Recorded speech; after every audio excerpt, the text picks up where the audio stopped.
Imam Busiri itu ngeluh, saya ini orang yang banyak kesalahan. Di antara salah saya adalah saya bisa ngomong tapi tidak bisa melakukan.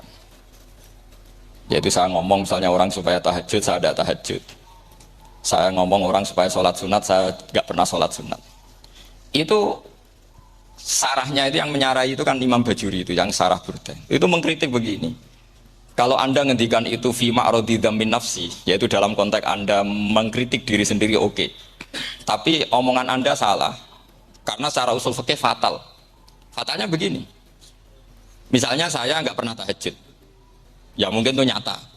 Oke, mungkin itu nyata. Apakah kemudian saya tidak boleh mengatakan at-tahajjudu sunnatun?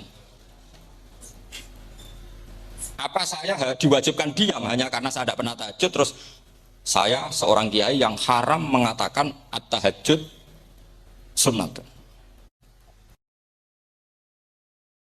Assalamualaikum warahmatullahi wabarakatuh.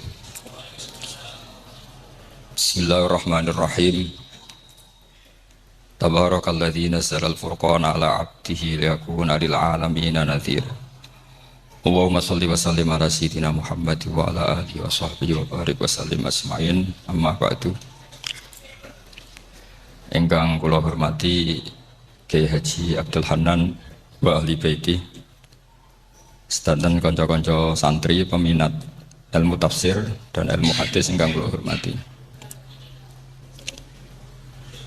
Berbicara tentang ilmu tafsir, ada beberapa ulama yang menghindari kata tafsir karena makna tafsir itu memaknai atau menduga apa yang dikehendaki Allah. Tentu itu sulit. Satu, bahwa faktanya kita sudah tidak bisa komunikasi dengan Allah karena tidak ada wahyu lagi. Sehingga dari kehati-hatian ini pernah suatu saat Abu Bakar ditanya, ma makna abban fi qaulihi ta'ala wa faqihatan wa abba. Beliau menjawab, saya tidak lagi pantas hidup di atas bumi, di bawah naungan langit, jika saya mengatakan naqulu fil Quran, jika saya harus berpendapat tentang Quran apa yang tidak saya ketahui. Itu kehati-hatian yang dilakukan Sayyidina Abi Bakrin As-Siddiq. Tapi teori ini berbanding paradok, berbanding ekstrim, ketika bahwa Quran itu diturunkan itu sebagai hudan, sebagai petunjuk, kedua sebagai bayanan, sebagai penjelas. Dan ini yang saya yakini, kalau sebagai penjelas, Quran itu harus jelas sekali dan bisa menjelaskan. Dan Quran mensifati dirinya wal kitabil mubin, demi kitab yang memberi penjelasan. Sehingga dari sudut ini orang kafir pun mungkin memahami Quran. Dan menurut saya orang kafir pun bisa paham Quran. Kalau Ahok itu melintir Quran, tidak memahami Quran, Pak. Senak harganya itu melintir Quran tapi tidak memahami Quran. Tapi bahwa Quran itu bisa difahami orang kafir itu ya. Logikanya gampang begini, kata Imam Syafi'i dalam kitab Ar-Risalah. Ketika Quran turun, itu pendengarnya itu tidak ada yang muslim, belum ada santri Kewagian, nggak ada santri Lirboyo, nggak ada santri Sarang. Pendengarnya itu non muslim. Nah ini sampai nangan-nangan. Ketika Quran turun itu pendengarnya muslim atau non muslim? Non muslim. Andai kan Quran itu turun tidak difahami orang kafir, maka lalu objeknya siapa? Sasarannya siapa? Nah sebab itu akan aneh kalau kita yang mondok, misalnya ngaji Edkon, ngaji Alfiyah, ngaji Ulumul Quran, apa saja. Kemudian Anda tidak paham Quran, padahal orang kafir saja bisa paham. Nah ini tantangan bagi kita. Sing kafir wis iso paham Quran, masa kita santri tidak paham Quran.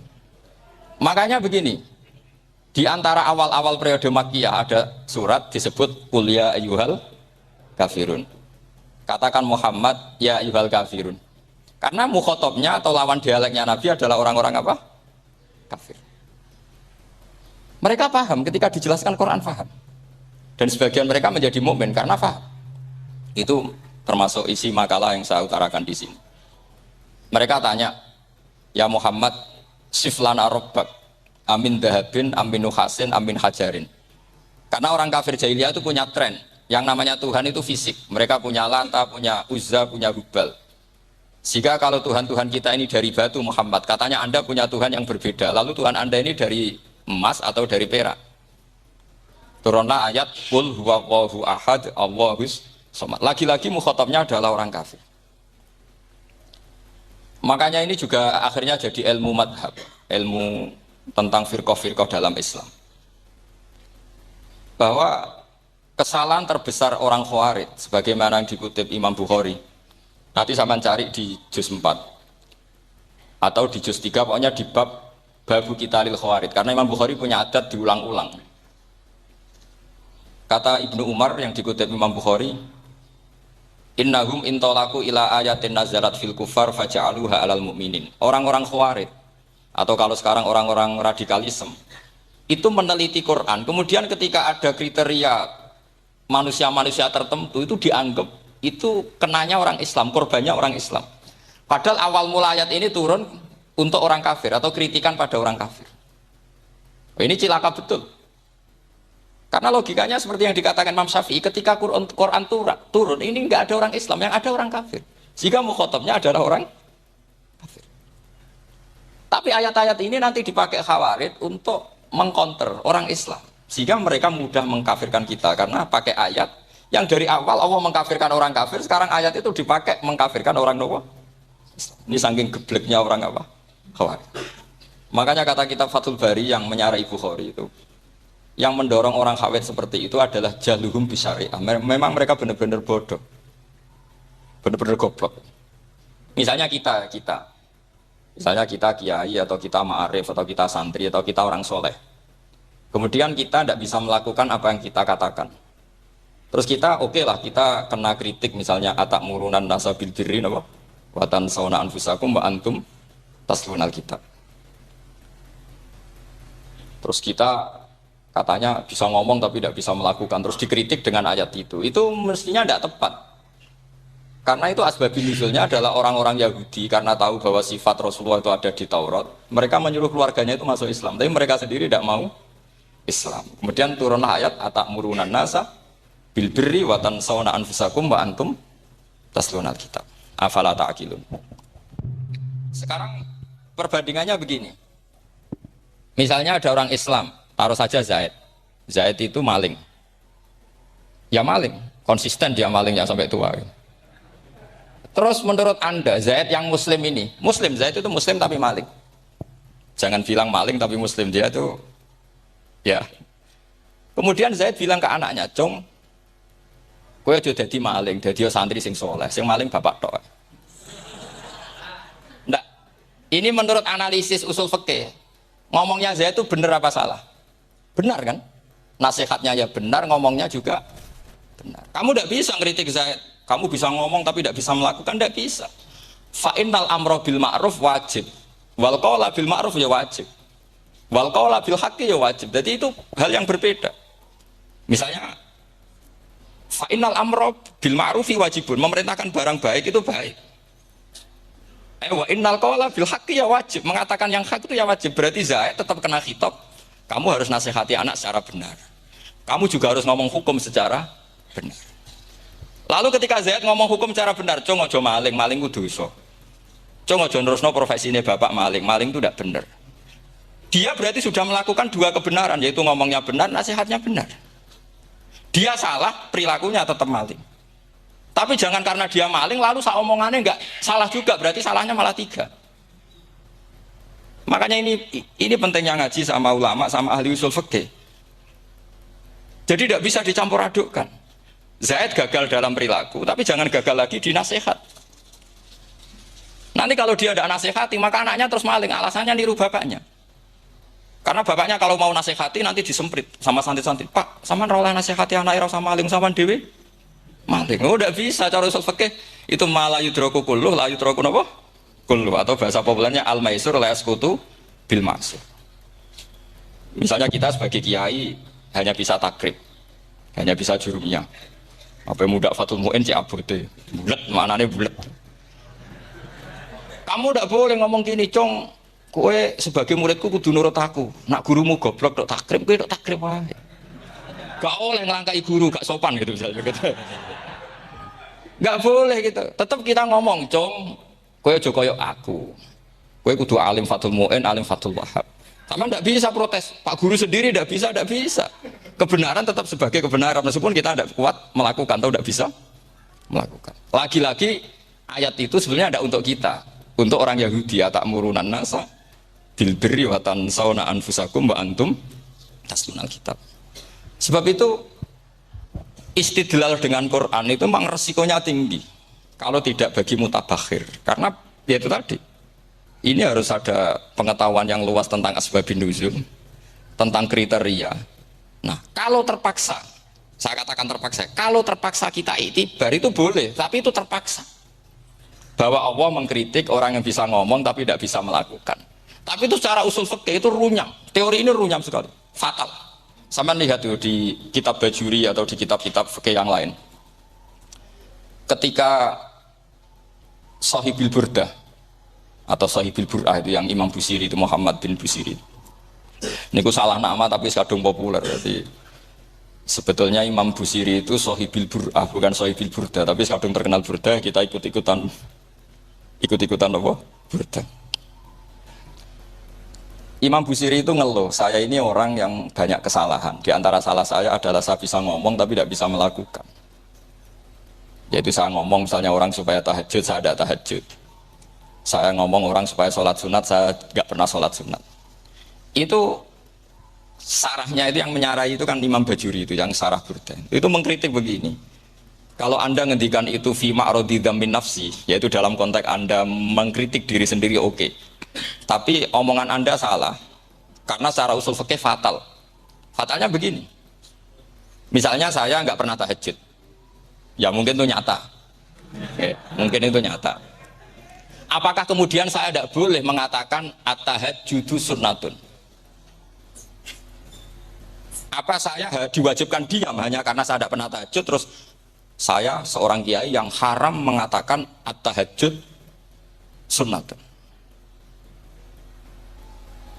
Saya harus tetap mengatakan kalau tahajud itu sunnah. Saya kalau punya santri terus saya bilang, "Cung, napas nganggur yuk, tahajud itu sunnat." Karena mengatakan kebaikan pasti bagian dari kebaikan itu sendiri. Makanya kata Imam Bajuri, "Fa kaifa yakunul amru bil ma'rufi madhmuman." Bagaimana mungkin sesuatu yang jelas baik karena memerintahkan kebaikan madhmuman menjadi sesuatu yang tercela hanya karena yang mengatakan tidak melakukan. Fa innal fi'la ya amrun wal hukmu ya amrun akhar. Itu beda. Jangan karena Anda tidak minum teh karena diabetes, terus Anda kalau ada tamu tidak disuguhi teh. Karena saya sendiri tidak minum teh. Wah ya repot kan gitu. Nah, itu lagi-lagi tadi orang Khawarij salah ketika mengartikan ayat yang harusnya objek kritiknya itu orang kafir, kemudian karena Quran lama sekali dibaca orang Islam, sampai orang itu lupa kalau Quran awalnya turun diantaranya adalah membenahi akidahnya orang kafir, sehingga korbannya orang Islam. Itu mirip seperti cerita kita ya, santri-santri itu kalau punya musuh itu baca Hizib Nasr. Dulu pengarang Hizib Nasr itu musuhnya orang fasik, sehingga dihizib. Santri ora duwe musuh wong fasik, duwene kancane dhewe, akhirnya kancane yang kena hizib. Nah ini penting saya aturkan ya, sama seperti itu. Lama sekali Quran itu hanya dibaca orang Islam dan komunitasnya Muslim, sehingga seakan-akan semua kritikan Quran itu pada orang nopo Islam. Padahal jelas Quran ada qul ya ayyuhal kafir. Jelas mukhatabnya orang kafir. Sabda kata lakum dinukum waliyadin. Nah ini penting kalau aturakan. Makanya kalau melihat itu, Quran jelas bisa difahami orang kafir. Bahkan banyak orang kafir yang menjadi Muslim karena faham maknanya apa? Faham maknanya Quran. Itu jelas sekali. Itu masyhur sekali dialeknya Nabi dengan Walid bin Mughirah, dengan Utbah, dengan banyak sekali termasuk dengan Abu Jahal, dengan Abu Lahab. Bahkan orang-orang kafir Quraisy itu menyewa namanya Musailamah Al-Kadzab. Kalau di sini umumnya baca Musailamah apa Musailimah? Trennya di sini. Pakai fathah ya. Oh, itu entah ya, nggak tahu saya yang masalah yang mana itu kan, karena memang kalau dalam ilmu riwayat itu sekali salah baca itu kasus betul, kayak Sa'id bin Musayyab atau Sa'id bin Musayyib. Itu ketika beliau sugeng itu kalau dipanggil Sa'id bin Musayyib itu marah besar. Karena maknanya Sa'id al-Musayyib itu yang ditawan. Makanya beliau bilang sayyabatni Irak wa anal Musayyib. Orang Irak mengatakan saya ini ditawan. Sebenarnya saya yang menawan mereka.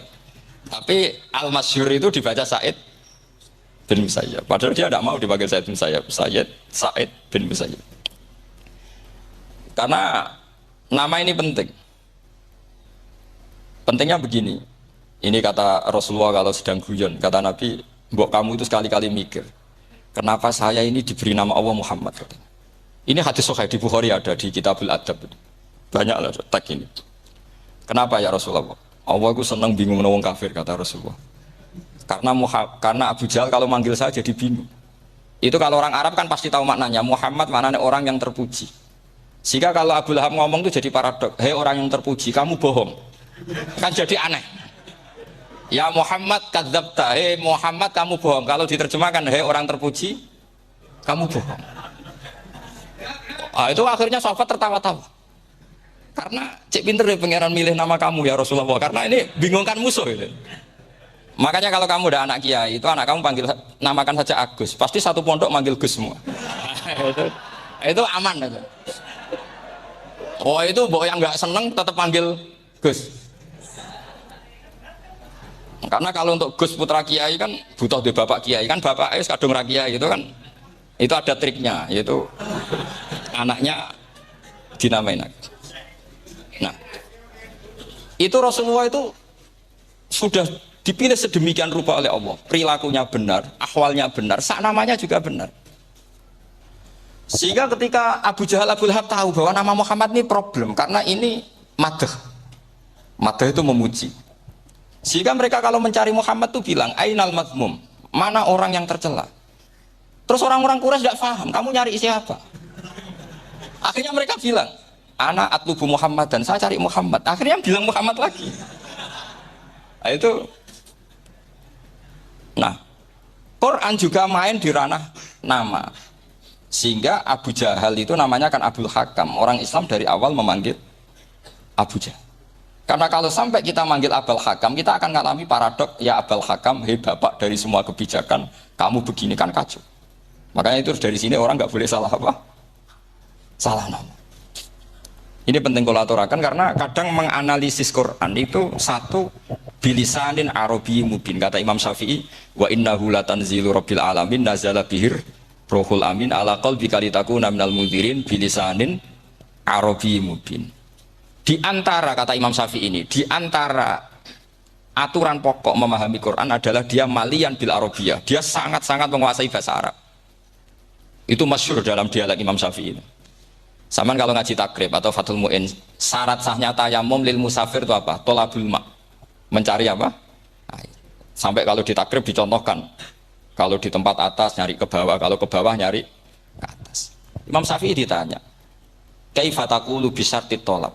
Bagaimana Anda berpendapat bahwa tolabul ma itu wajib untuk menjadi sahnya tayamum? Terus Imam Syafi'i faqara'a falam tajidu ma'an.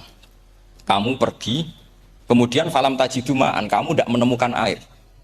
Terus Imam Syafi'i mengatakan la yuqalu liman lam yatlub lam yajid wa innama yuqalu lam ya'rif katanya. Orang yang nggak pernah mencari itu tidak bisa dikatakan lam yajid, tidak menemukan. Kalau belum mencari namanya tidak tahu. Padahal Quran bilang kamu pergi kemudian kamu tidak menemukan air. Tidak menemukan itu berarti harus mencari dulu baru dikatakan lam yajid, tidak menemukan. Kalau tidak pernah mencari namanya tidak tahu. Hanya gitu tok itu jadi ilmu bahwa tolabul ma itu wajib karena Allah mengatakan falam tajidu ma la yuqalu liman lam yatlub lam yajid wa innama yuqalu lam ya'rif. Orang dikatakan tidak menemukan berarti setelah mencari kemudian kesimpulannya tidak menemukan. Kalau belum mencari namanya apa? Tidak tahu. Nah, dari sini Imam Syafi'i istidlal wajib tolabul. Ini namanya malian bil arabiyah. Dia menguasai bahasa Arab. Begitu juga ulama-ulama sufi. Itu ada cerita Aba Yazid Al-Bustami itu ada muridnya baca ayat wasiqal ladzina taqaw rabbahum ilal jannati zumara. Orang-orang takwa itu digiring menuju surga. Itu dia nangis. Muridnya kaget. Ini guru saya tidak benar, ini ada cerita surga, tapi dia malah nangis karena ayatnya itu digiring. Terus kata Abu Yazid, Mereka itu di mana saja. Masa ke surga butuh digiring?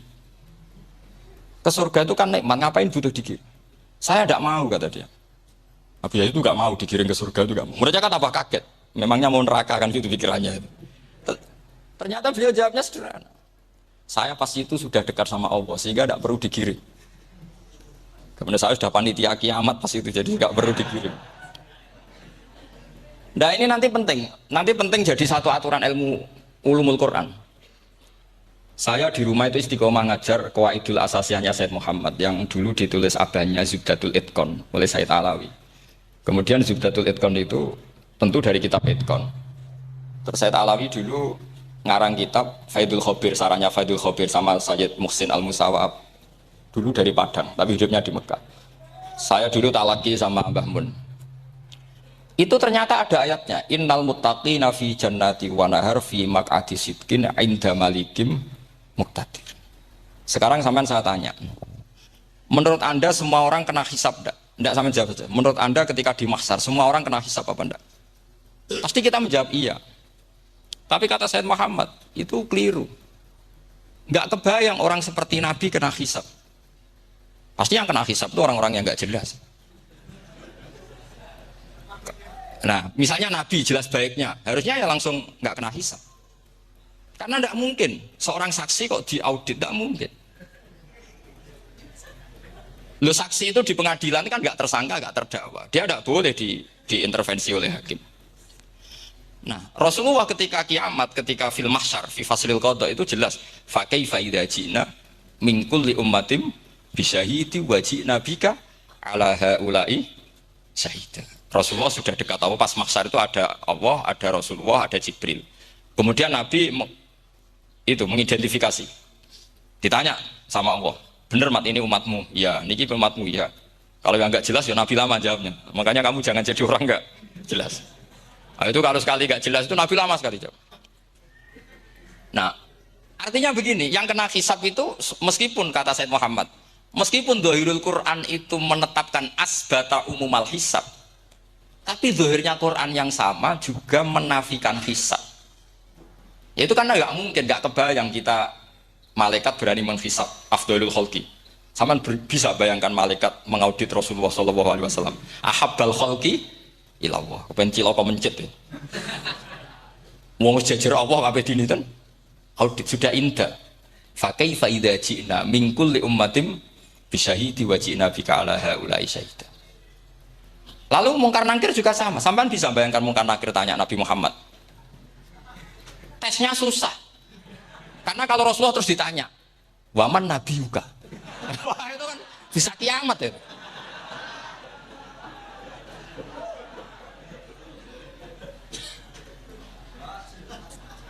Paham ya?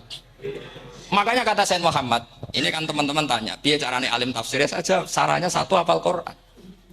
Dua hafal Sahih Muslim, tiga semua orang sudah mati, tinggal kamu yang alim. Wah itu mesti aman itu. Nah kalau sampean tanya saya, apa buktinya Gus kalau orang tertentu tidak kena hisab? Ya buktinya tadi misalnya innal ladzina qalu rabbuna Allahu tsummas taqamu tatanazzalu alaihimul malaikatu alla takhafu wala tahzanu wa abshiru. Mungkar nakir adalah malaikat penakut membawa ketakutan. Sementara para wali ini jelas malaikat kena konstitusi, malaikat harus mengatakan ke para wali Allah takhafu wala tahzanu. Padahal Nabi tentu sayyidul auli. Para wali saja malaikat kena aturan kamu harus bilang Allah takhafu wala tahzanu wa abshiru. Hei para wali kamu jangan susah, jangan gentar, kamu harus gembira. Kamu bisa bayangkan misalnya mungkar nakir bawa godok atau orang kalau dipukul jul sak walang-walang. Kemudian kamu bayangkan Syekh Abdul Qadir ngalami itu, Abdul Hasan Asy'adzali ngalami itu, Abu Yazid Al-Bustami. Kalau itu ngalami gitu semua, ngapain kita jadikan mursyid? Kan sama nasibnya dengan kita. Nah, Zahirul Quran mengatakan asbatal hisabah. Tapi Zahirul Quran di ayat yang lain lam yusbit al-hisabah. Makanya tadi umumul Quran juga ditaksis dengan muqayyid. Yang mutlak ditaksis dengan yang muqayyad. Yang mujmal ya sama seperti itu, aturannya seperti itu, ditafsir sama yang mufassal. Sama orang kafir yang jelas, sampean bisa bayangkan malaikat ngaudit Fir'aun. cek kurang penggaweane. Jelas eleke kok di audit. Misalnya Abu Lahab di audit, oh malaikatnya celaka mencet. Berarti dia nggak percaya sama pernyataan Tuhan tabat yada abi lahabim. Malaikat kok ngaudit Abu Lahab. Mungkin Gusti kula cek. Nak menawi wonten api. Lho ki ora tau ngaji Quran tapi wong ayate tabat yada kok cek di cek. Nah, yang seperti ini masuknya kategori ulaikal ladzina satruse mereka yang kafir bi ayati rabbihim wa liqaihi fahabitos a'maluhum fala nuqimu lahum yaumal qiyamati wasna. Jadi ada orang-orang kafir yang jelas kena aturan fala nuqimu lahum yaumal qiyamati wasna. Jelas kafirnya ya enggak kena hisab, yang jelas nabinya, jelas wasinya juga enggak kena hisab. Yang kena kita di tengah-tengah. Tapi ilmu itu ikut mainstream karena semua orang bilang ada hisab ya kita ikut-ikutan bilang, ya sudah gitu saja. Tapi kalau aslinya rapati percaya. Umumnya uang karena mati ditalkin ya kita melok-melokan nalkin. Tapi kalau kadang ya gak kebayang. Piye nak wali-wali ditalkin. Makanya ada di dunia wali itu ada cerita Rabi'ah Adawiyah itu termasuk keramat beliau itu. Kalau Imam Sibawa kan dalam cerita wali kan ditanya Marobuka ngapunten niku man mausul napa istifham. Wah itu malaikatnya tidak pernah khataman alfiyah kan repot.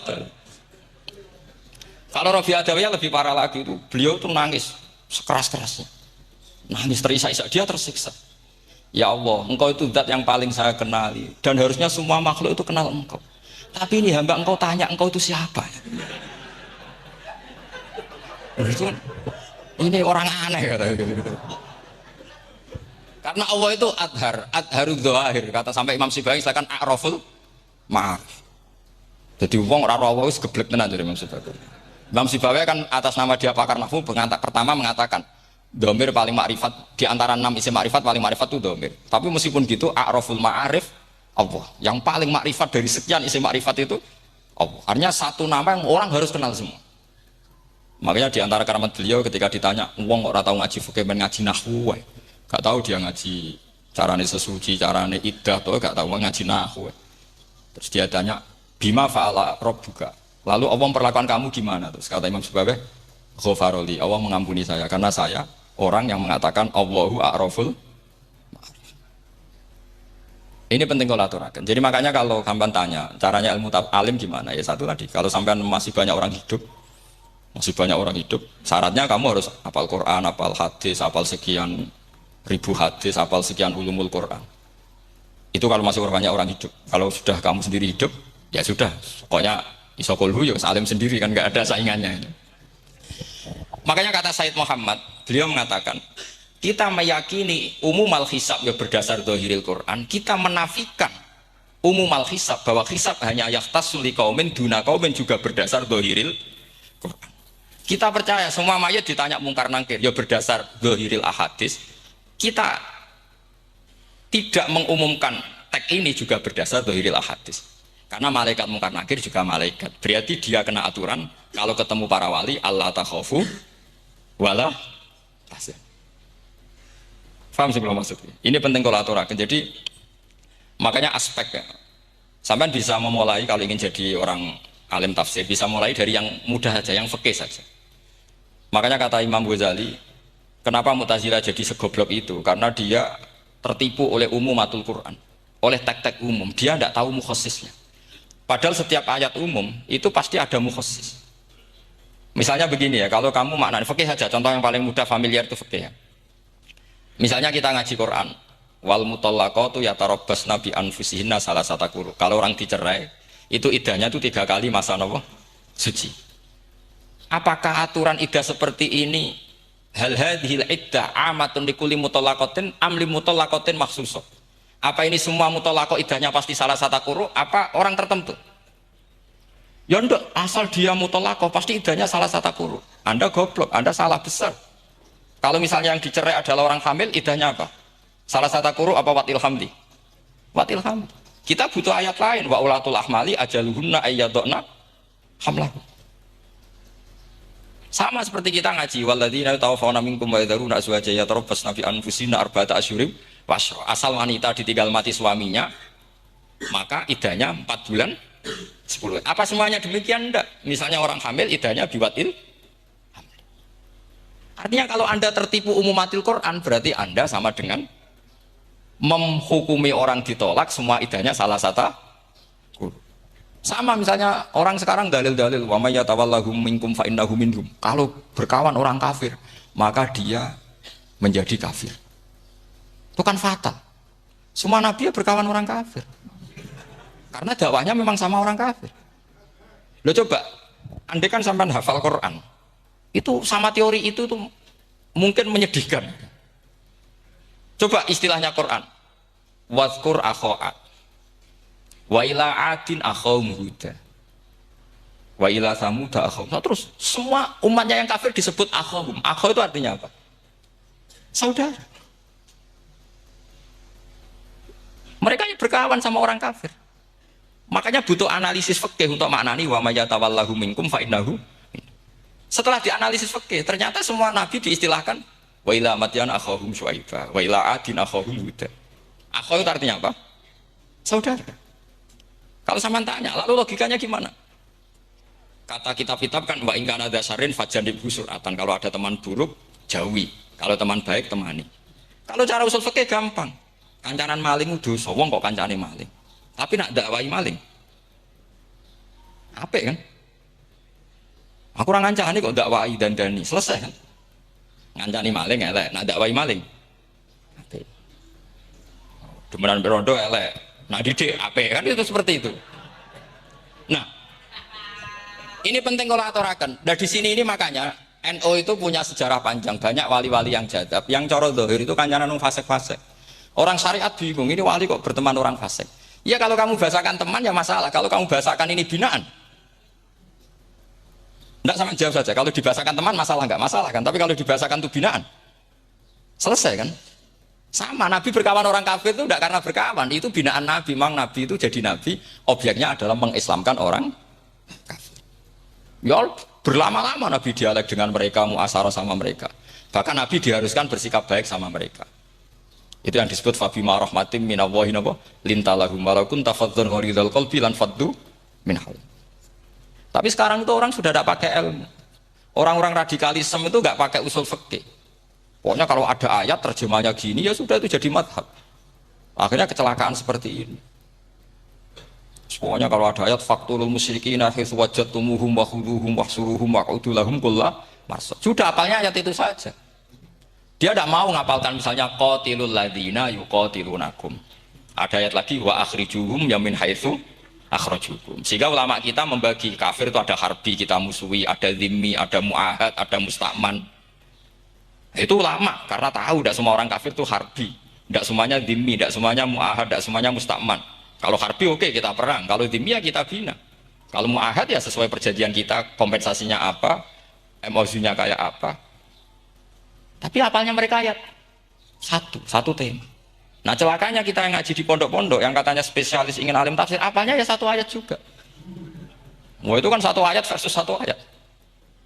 Itu ngeri. Makanya kalau sama tanya saya, ini katanya di acara ini sama tanya, gimana cara jadi ahli tafsir? Saya jawab gampang. Caranya itu hafal Quran, hafal hadis, terus hafal ulumul Quran.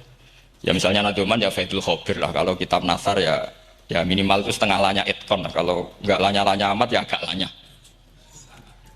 Karena kitab tafsir itu gampang, teorinya itu mudah sekali. Misalnya al-ibratu bi umumil lafzi la bi khususis sabab. Itu sama dengan kayak kaidah fikih. Karena kalau kaidah fikih itu saya itu pernah dibisui kiai itu. Ini kisah nyata, dibisui kiai itu pas basul masail dulu saya itu masih sering mau basul masail. Ini mun pensiun mun mboten niku. Dulu saya dengan Gus Zofur putrane Mbah Mun itu sering makili Pondok Anwar basul masail fikih. Tapi tidak tahu ceritanya, Gus Zofur jadi dokter tafsir, saya juga kalau tahu-tahu menekuni tafsir. Lama-lama orang itu lupa status saya yang fakih, ya. Makanya saya itu ya kadang eman gitu, karena ini status penting juga. Tapi status fikih itu kadang memang menyesatkan. Karena begini, itu dulu pernah ada basul masail itu begini. Ini kisah nyata ini. Ada desainer baju putri, untuk putri, anak putri. Kemudian desainer itu menciptakan satu celana pendek atau celana seperempat. Dengan desain ini pasti kalau dipakai itu auratnya itu kelihatan. Bagaimana hukumnya desainer ini? Apa termasuk mimman sarro'a as-sayyi'ata? Karena terjadi kasfil aurat apa enggak? Rata-rata kalau kiai yang khusus-khusus yang sepuh-sepuh desainer itu so gara-gara tren pakaian ini mau itu buka aurat.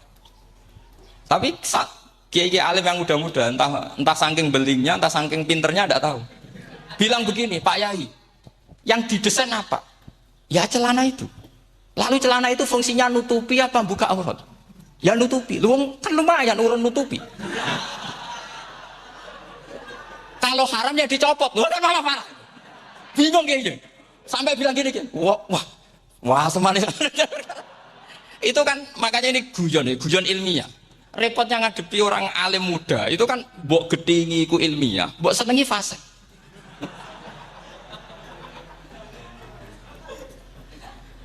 Ketika dia yang khusyuk tadi tak tanya, kalau desainer katok seprapat, paham ya? Ya coba yang celana dalam terlalu vulgar gitu, paham ya? Nggak rok sajalah, rok mini misalnya, rok selutut. Sampean jangan ngeres ya, yang rok selutut misalnya. Rok selutut itu desainernya kena hukum haram enggak? Sampean jawab saja. Oh haram jadi kayak gitu, karena dengan desain itu misalnya lututnya kelihatan. Tapi pertanyaannya kayak muda saya masih ingat betul, saya tanya. Lalu fungsi pakaian itu apa Pak Yai? Fungsi itu kan tetap nutupi sebagian aurat. Kalau Anda haramkan, barang haram itu harus dihilangkan. Nah, itu. Sampai dia itu setelah acara itu manggil saya. Gus, kalau ngakoni jenengan alim tapi ku podo repote. Pada repote nak dalam itu kan terus itu ada perumusan di redaksi keputusan yang dijual itu yang masail fikihnya kan terus diputuskan dibukukan. Kalau redaksinya halal terus nanti orang pakai rok semua. Nah, saya balik bantah. Kalau redaksinya haram orang nggak pakai rok malah. Akhirnya itu apa? Kebijakannya lucu. Buak we Gus, pertanyaan itu buak sak jawabannya oke. Jadi kita debat tidak jadi. Ini cerita ilmiah. Makanya sampai tidak wajib anut saya. Saya ini terlalu ilmiah, jadi tidak baik untuk kehidupan kesalian kurang baik. Jadi ini, tapi ini ilmu. Tetap kaidahnya fikih ma la yudraku kullu la yudraku kullu. Jangan kalau tidak bisa nutupi aurat semua, lalu jangan sama sekali. Lagi kan kaidahnya kan gitu, ma la yudraku kullu la yudraku kullu. Misalnya Anda punya tetangga nggak mau pakai jilbab, nggak mau pakai pakaian muslimah, kamu tidak boleh bilang munisan rakambinan, tidak bisa. Ma la yudraku kullu ma la yudraku kullu la yudraku napa? Makanya ini kita harus hati-hati. Nah bayangkan sekarang orang meneliti Quran itu yutraku kullu. Mestinya kalau Anda meneliti radikalisme, ayat yang terkait radikalisme diteliti semua. Ternyata di surat Taubat yang disebut suratus Saif yang bahkan haram baca bismillah, itu ada ayat wa in ahadum minal musyrikin astajaroka fa'ajirhu hatta yasma'a kalamullah summa ablighu ma'mana. Muhammad, kalau ada orang kafir mau belajar Quran sama kamu ya harus kamu pelajari hatta yasma'a kalamullah. Setelah mereka mau belajar ya ablighu ma'mana summa ablighu ma'mana, kamu harus menjamin keamanan dia.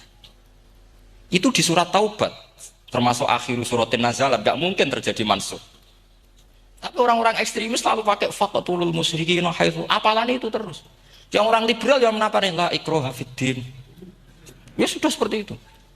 Semua orang-orang ora tegas, ora tau nahi mungkar, ya ma arsalnaka ila rahmatan lil alamin. Ngono terus. Yang kelompok tukang nahi mungkar ya ayatnya yang nahi. Saya tuh heran, kenapa mereka punya masalah dengan hafalan kayaknya. Kenapa sih hafalannya kok pedot itu? Kita yang hafal semua bingung jadi. Jadi akhirnya kita yang pinter anut sing goblok, karena saya tuh pernah debat sama orang salah, debat gitu. Setelah saya mengutarakan sekian hadis, ada tuh Pak hadis itu. Aduh, harusnya kamu ngaji saya, ada debat tuh yang level. Kalau nggak level tuh nggak boleh. Gitu. Mau itu kan ngeri. Makanya ini penting ya, kalau sampean tanya ingin jadi alim tafsir ya harus hafal Quran semua. Nah, kalau tidak mungkin yang nunggu orang semua mati baru Anda jadi ahli tafsir, karena tidak ada musuhnya. Tapi saya pastikan orang kafir pun bisa memahami Quran, yaitu tadi hatta yasma'a kalam Allah. Sayyidina Umar itu masuk Islam itu gara-gara dengar adiknya baca Toha, ma anzalna alikal Qur'ana litashqa illa tadhkiratal lima yakhsha tanzilam mimman khalaqal arda was samawati ula ar-rahmanu alal arsis tawa. Itu dia ma huwa bikalamil basar, tidak mungkin seperti ini karangan manusia, itu tidak mungkin. Akhirnya dia Islam. Banyak orang Islam karena diperdengarkan Quran. Karena memang notnya sudah unik, makna kualitasnya juga sudah unik. Semuanya itu unik, indah. Sampai sekarang pun orang kafir itu orang paling tahu Quran. Makanya Allah mensifati orang kafir itu hasadam min indi anfusihim mim ba'di ma tabayyana lahumul haq. Sekarang sama saya tanya, orang sing tabayyana lahumul haq itu orang paham apa orang enggak paham? Mereka orang kafir itu mengingkari Quran padahal mim ba'di ma tabayyana lahumul haq, setelah kebenaran nyata bagi mereka. Nyata bagi mereka artinya orang kafir paham apa enggak paham? Paham. Cuma mereka punya penyakit hasadam min indi anfusihim. Mereka juga kalau ada ayat tentang ahkam yang memberatkan, mereka bilang, "I'ti bi Qur'anin ghairi hadza aw badil." Muhammad harusnya jangan tema itu yang diangkat, buat cari Quran yang lain yang enggak tema itu. Mereka sampai memilih tema itu karena paham apa karena tidak paham? Karena paham. Makanya di makalah saya pastikan ngaji tafsir itu gampang, karena orang kafir pun bisa. Kalau kasus Ahok itu bukan paham itu melintir, beda, paham sama melintir itu beda.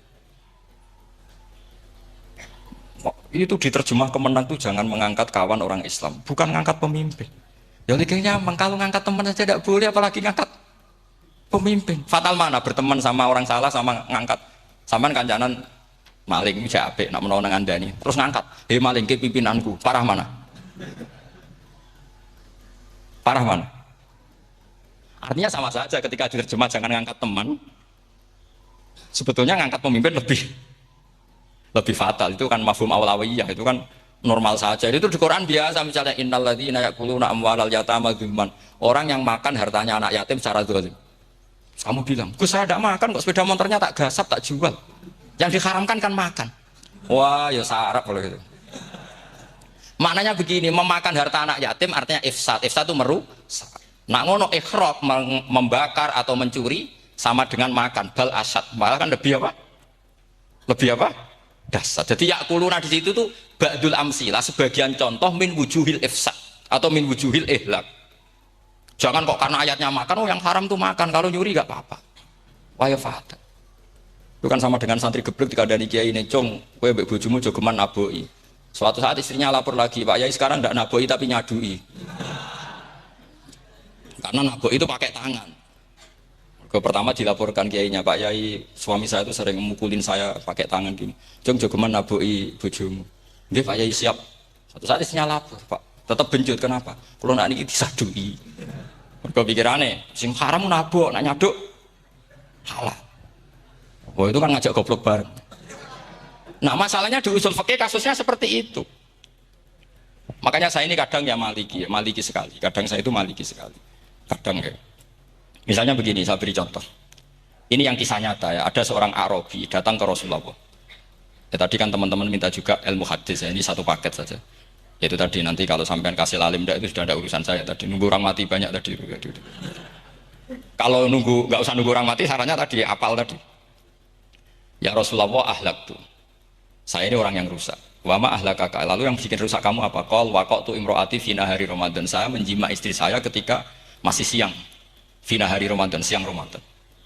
Walhasil Nabi tidak menyuruh hanya kodok, tapi menyuruh kafaroh. Kafarohnya itu merdekakan budak, atau memberi makan 60 orang miskin, atau puasa berapa?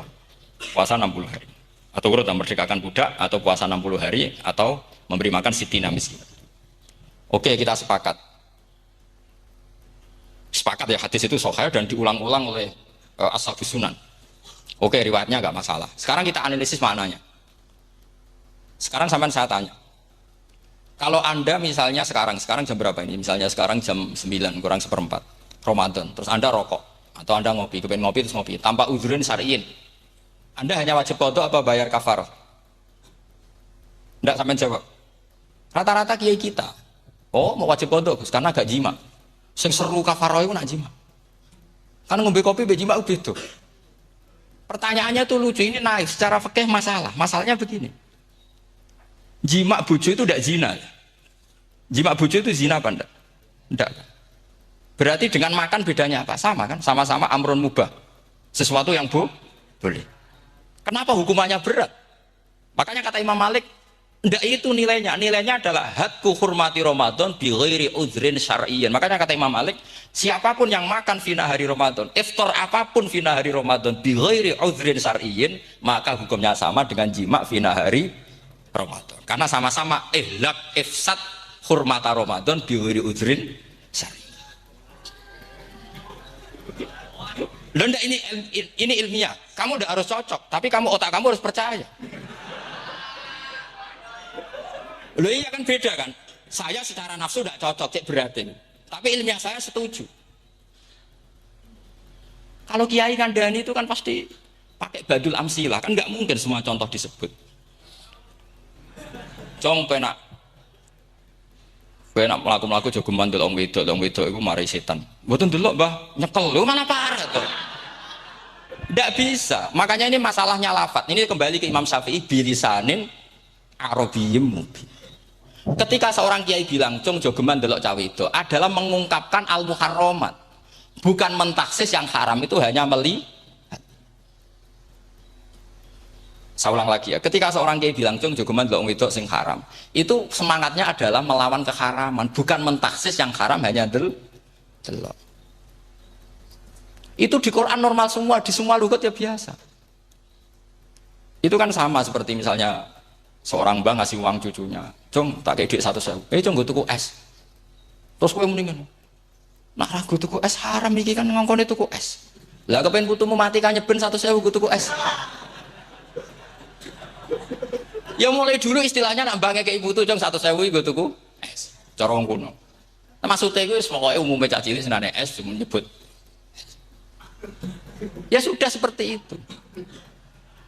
Sama seperti Quran menghentikan begini. Ini memang salate yang fikih dulu, yang pokok-pokok. Di antara yang enggak boleh dikawin adalah wa antasma'u bainal ukhtaini illa ma qad salaf. Kamu enggak boleh menikahi Sri dan Zainab, kakak beradik. Sudah sepakat nggih?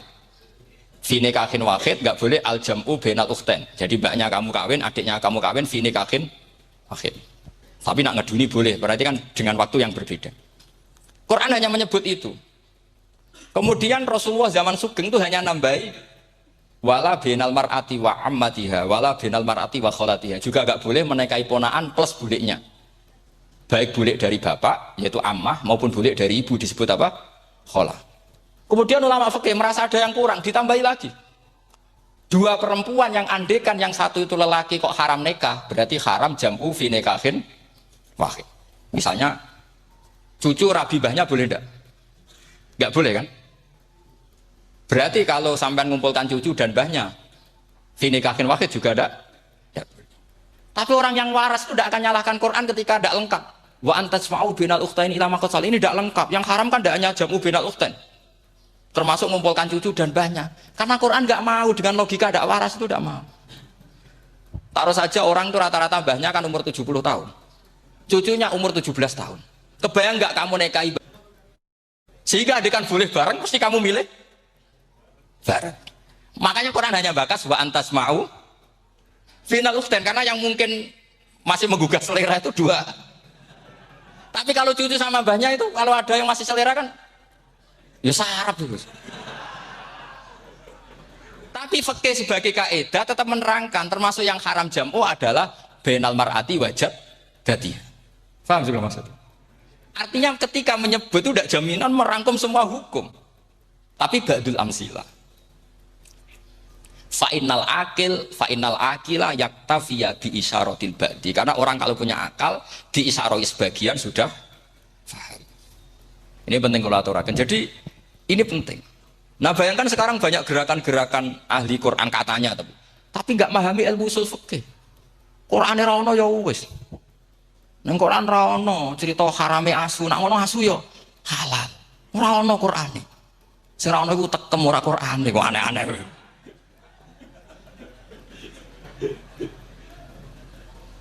Itu kan sama, terus sampean misalnya tadi jam 09.00 Ramadan tambah udhurin syariyin terus mangan mie rokokan, itu kan melecehkan Ramadan biguri udhurin syariyin, karena melecehkan hormata Ramadan kena sanksi separah itu. Jangan kamu terus bilang tapi Nabi hanya bilang masalah jima final Ramadan.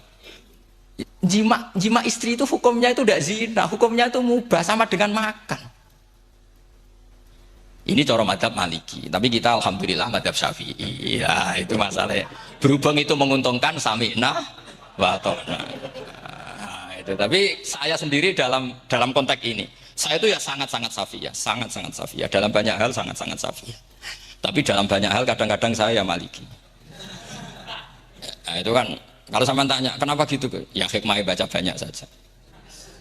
Karena yang Syafi'i itu ya karena bacanya hanya Syafi'i. Itu bukan fanatik, itu keterbatasan. Itu beda, ada itu namanya tidak fanatik, itu keterbatasan. Itu beda sekali. Jadi kita harus ngaji yang banyak. Saya itu termasuk utang ya sama Imam Syafi'i itu baca kitab Ar-Risalah. Itu kitab yang kadang satu ulama baca sampai 500 kali. Yaitu Imam Syafi'i itu dalam kitab Risalah itu begini, ini termasuk ulumul Quran yang paling penting. Muqaddimahnya begini. Wan nasu sinfani min awalil amri. Wan nasu sinfani. Ketika Rasulullah datang membawa Quran itu manusia hanya ada dua. Al kuffar sing dari jenis ahli kitab dan kuffar dari jenis yang tidak ahli. Bahkan tidak ada orang Islam zaman itu. Pertama Nabi jadi Nabi itu adakah pendengar yang Muslim? Kan tidak ada. Semuanya ahli kitab. Makanya susah kalau Quran kamu analisis. Korbannya orang Islam itu kata Ibnu Umar itu lucu. Dulu tuh mau khotobnya tuh orang kafir, jelas kuliah ayuhal kafir. Ya ayuhan nasu ubudu rabbakum alladzi khalaqakum. Jelas orang kafir. Karena orang Islam nggak mungkin dikhatabi ubudu rabbakum. Makanya Imam Suyuti kalau nafsir itu ngeper ubudu rabbakum wahiduhu. Tapi kalau mau khotobnya orang Islam dawimu alal ibadah atau dawimu alat tauhid. Karena dia tahu kalau mau khotobnya orang kafir ubudu ya masih wahidu. Kalau sudah Islam kok dikhitabi ubudu mudawamah alal ibadah. Itu saking alimnya Imam Suyuti. Ini saya teruskan. Kalau mukhatabnya itu orang kafir ahli kitab, itu kemungkinannya ya dua. Cara mereaksi Quran. Yaitu disebut lam yakunil ladzina kafaru min ahlil kitabi wal musyrikina munfakina hatta ta'tiyahumul. Jadi lam yakunil ladzina kafaru, jelas kafaru itu umum. Kemudian ditafsir kafaru itu ada yang min ahlil kitabi. Berarti kafaru yang jenis Yahudi ada kafaru yang min ahlil kitabi wal musyrikin. Kafaru yang jenis musyrikin, yaitu kafir Mekah. Karena cara kaidah nahwu al-atfu yaqtadi taghayyur, kalau ada ataf pasti konteksnya beda. Ja'a Zaidun wa Amrun, berarti Zaid ada Amar, Amar ya ada Bakar. Karena Ja'a Zaidun wa Amrun wa Bakrun. Pasti orang ini berbeda. Tidak boleh orang yang sama kamu pakai ataf. Ini sudah clear ya ini ya. Kemudian cara pandang mereka ya beda. Ketika Rasulullah mengajak tauhid, itu ahli kitab tidak masalah. Memang harusnya Tuhan itu satu. Gak masalah bagi ahli kitab. Problem bagi ahli kitab adalah Muhammad itu nabi. Itu kita nggak suka. Kalau Tuhan satu oke, tapi kalau Muhammad nabi tidak oke. Kita bisa jadi nabi. Kata mereka, karena mereka merasa nasabnya sampai Ibrahim. Sementara zaman itu mereka sanksi Muhammad itu nasabnya konti. Gak jelas. Ini penting kalau aturakan. Sehingga dalam konteks ini Allah menjawab ahli kitab dulu. Ini disebut Muhammad itu nasabnya jelas. Ini ku fihi ayatum bayinatum maqamu Ibrahim. Ini saya dengarin. Ibrahim itu jelas pernah ke Mekah. Bukti Ibrahim pernah ke Mekah adalah jejak kaki Ibrahim di makam apa? Makam mereka artinya buatan kuburan, buatan jejak kaki Ibrahim ketika bangun Ka'bah. Fihi ayatum bayinatum maqamu Ibrahim. Pun. Kalau Ibrahim pernah di Mekah artinya beliau pernah nikah di Mekah. Paling enggak punya dzurriyyah di Mekah. Jadi Ismail dibawa ke Mekah. Jelas ayatnya wa idh yarfa'u Ibrahimul qawaida minal baiti wa Ismail. Ini dengarin ya. Sebab itu saking alimnya berjanji itu beliau tahu betul masalah utama Rasulullah Muhammad adalah disangsikan nasabnya. Sebab itu kitab berjanji pertama cerita setelah dia alhamdulillah macam-macam awal manab tadi saat terus dia bilang wa ba'du fa'aqul huwa Muhammad bin Abdillah bin Abdil Muttalib. Saat terus ya wa ba'du fa'aqul huwa Muhammad bin Abdillah bin Abdil Muttalib wasmu syaibatul hamdi humitat khisaluhus saniyah. Saat terus Ibnu Qusaym saat terus sumiyya bi Qusaym litaqasi fi biladi qudu'atal Qasiyah. Karena dia tahu yang masalah bagi Rasulullah itu adalah masalah nasab bagi mereka yang kafir. Terus beliau ngendikan ditutup wa adnanu bila raibin indadawil ulumin nasabiyah ila dhabihi Ismail nisbatuhu. Jelas saya Adnan itu pasti puter cucu-cucunya Nabi Ismail. Karena orang Yahudi yang disoal Muhammad itu kamu itu siapa kok tahu-tahu Nabi? Kamu orang Arab itu tidak pernah ada Nabi. Yang Nabi itu normalnya orang Israel. Itu turunan Yahudi karena Yahuda bin Yakub bin Ishak bin Ibrahim. Akhirnya Allah membuktikan fihi ayatum bayinatum maqami. Bukti kalau Ibrahim pernah di Mekah adalah jejak kakinya di Mekah, itu dekat Ka'bah. Ini jawaban Allah yang tentang ahli kitab karena sudah jelimet. Ada ilmu ansab, ada ilmu nasab, ada polemik kitab samawi. Kalau kafir Mekah ini goblok-goblok. Ketika Rasulullah pakai teori tauhid, orang kafir Mekah itu sangat gobloknya bilang gini, Muhammad, kita ini urusannya banyak, utang kita banyak, kasus saya banyak. Kok Tuhannya satu itu tidak cukup? Yaitu mereka mengatakan aja'alal alihata ilahau wahida inna hadza la syai'un ujab. Bagaimana Tuhan hanya satu? Urusan kita banyak, masalah kita banyak. Tuhan nggak boleh satu, harus banyak. Sejumlah urusan kita. Ada Tuhan BPKB, Tuhan macam-macam lah. Ada Tuhan kredit, Tuhan kas, macam-macam lah kan. Sesuai sebanyak urusan kita. Mereka tanya aja'alal alihata ilahau wahida. Masa Tuhan satu? Inna hadza la syai'un ujab. Ini aneh. Tapi Rasulullah dengan sabarnya. Kalau yang seperti ini Allah menjelaskannya beda dengan yang pertama karena tadi orang kafir itu bisa min ahlil kitab, bisa wal musyrikin. Lam yakunil ladzina kafaru min ahlil kitab. Ada yang wal musyrikin. Semuanya ini tidak pernah munfakina hatta ta'tiyahumul bayyinah. Mereka tidak pernah tercerabut dari pikiran mereka, dari mainstream mereka sampai ada bayyinah. Bayyinah itu kejelasan kebenaran atau benar yang begitu jelas. Itu siapa? Rasulun minallah yatslu suhufam mutahharah. Akhirnya Nabi sabar. Saking sabarnya Nabi itu ngomong gini, ya di khalayak umum, mukhatamnya ya kafir semua. Hei saudara-saudara kami suku Quraisy, kita ini sebangsa. Nabi tanya, Muhammad, ajaran kami itu benar karena kami itu orang yang kita percaya. Tapi kali ini Anda aneh karena ngajak satu Tuhan. Itu tidak mungkin. Urusan kita banyak, satu Tuhan juga mungkin. Tuhan harus banyak. Kita punya 3 aja kurang banyak kan, banyak punya Lata, Uzza, Hubal. Rasulullah dengan sabarnya ngendikan gini, hei kaumku, kalau kamu jadi pembantu, jadi buruh, senang mana punya majikan banyak sama majikan satu. Kalau majikannya banyak, itu perintahnya beda-beda. Seleranya, semua harus kamu lakoni, semua harus kamu taklui karena kamu harus nurut. Wah ya repot mat kalau di majikan banyak, ngerepoti mesti. Rasulullah tinggal nimpali, Tuhan kamu itu majikan kamu. Kalau Tuhannya banyak, perintahnya ya banyak. Seleranya beda-beda. Kamu bingung mbak? Wah ya bingung mat, ya udahlah mat satu aja. Akhirnya mereka masuk Islam. Nah itu disebut Nabi itu fatona, punya kecerdasan artikulatif. Kalau menjelaskan itu masuk akal. Nah itu disebut dorobawahu matalar rojulan fihi syuraka'u mutasyakisuna wa rojulan salamal lirojul hal yastawiyani masalah alhamdulillah. Nah ini penting. Allah membuat satu perumpamaan bagaimana ada satu pembantu yang punya majikan banyak yang berbeda-beda seleranya, berbeda-beda perintahnya. Dengan kalau hanya satu majikan. Apakah sama? Mereka jawab, tidak sama, enak punya satu majikan. Begitulah Tuhan kamu, harusnya satu. Jadi artinya gini, kalau kamu ngaji ulumul Quran, kamu harus tahu ini khitab ke kafir. Kafir yang mana? Ahli kitab atau kafir yang musyrik? Nah sekarang tidak tahu lagi, pokoknya kafir. Makanya kalau orang berdebat, mereka itu tidak goblok menewak. Makanya sama tidak usah ketularan goblok, sing pun goblok ora usah ditambahi mun kathah dan ini pun. Ya karena kita ngaji jelas Qur'annya kan lam yakunil ladzina kafar itu masih ada min lil bayaniyah atau min li bayanil jinsi. Kafar itu sapa? Siji min ahli kitab, 2 kafaru sing wal musyrikin. Dua-duanya tidak pernah munfakina hatta ta'tiyahumul bayyinah. Mereka tidak akan tercerabut dari pikirannya sehingga ada bayyinah. Bayyinah itu siapa? Rasulun minallah yatslu sufam. Nah, ketika Nabi menjelaskan asal usul nasabnya bahwa Sayyid Adnan itu ila Ismail, Ismail jelas putra Nabi Ibrahim, mereka terus baru iman karena ada fihi ayatum bayyinatum maqamun apa? Ibrahim. Ya jadi saya kira demikian nanti kan akhirnya jam itu teman.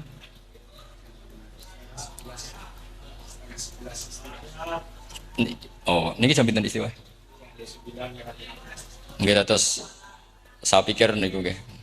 Kalau misalnya tadi ada tanya jawab, ya tanya jawab cara ngalim saja kan. Itu lebih realistis. Karena kalau sampean iskal, misalnya saya iskal dengan ini kan malah bingung kan. Kalau kamu terkenal pinter, iskal kita goblok ya. Nah wis pinter kok iskal gitu. Jadi saya niru ilmunya Abu Nawas. Abu Nawas sudah bisa pidato. Gak bisa pidato, suatu saat dipaksa pidato sama khalifah itu. Hei para hadirin, kamu pinter apa goblok? Lah mereka pinter, mau ngandani wong pinter, terus pinter kok ngandani gitu. Akhirnya hadirin itu kan karena seneng sama Abu Nawas itu seneng. Ya sudah Abu Nawas, kalau gitu kita goblok. Aku mau mengambil wong goblok. Akhirnya terus wassalamualaikum warahmatullahi wabarakatuh. Jadi itu Abu Nawas juga bisa pidato, tapi dia tahu saja caranya menyelesaikan masalah. Jadi itu Abu Nawas. Jadi ya orangnya kacau tapi cerdas itu, makanya jadi guyonan. Sebenarnya Abu Nawas itu figur yang nyata, tapi tidak senaif yang diceritakan orang-orang di anekdot itu. Ya beliau itu orang soleh ketika era Harun ar-Rasyid. Tapi ya tadi karena banyak cerita yang macam-macam. Ya, Abu Nawas itu makanya ini cerita anekdot. Jadi riwayatnya nggak jelas tapi lucunya jelas. Jadi, itu. Dia itu mangkel punya tetangga profesor ahli astronomi. Adiknya aku mau iso omong kok. Abu Nawas mau pinter malah malek omong kan masyhur itu. Dia cerita hari Senin tanggal sekian lihat Abu Nawas di alun-alun mau terbang. Orang lihat semua itu Abu Nawas itu ya sudah di podium ya gitu-gitu dok. Kok gak mau terbang-terbang? Ya mau itu ya tidak. Wassalamualaikum warahmatullahi wabarakatuh. Yang bilang Abu Nawas terbang siapa? Abu Nawas mau terbang. Yang namanya mau itu ya tidak.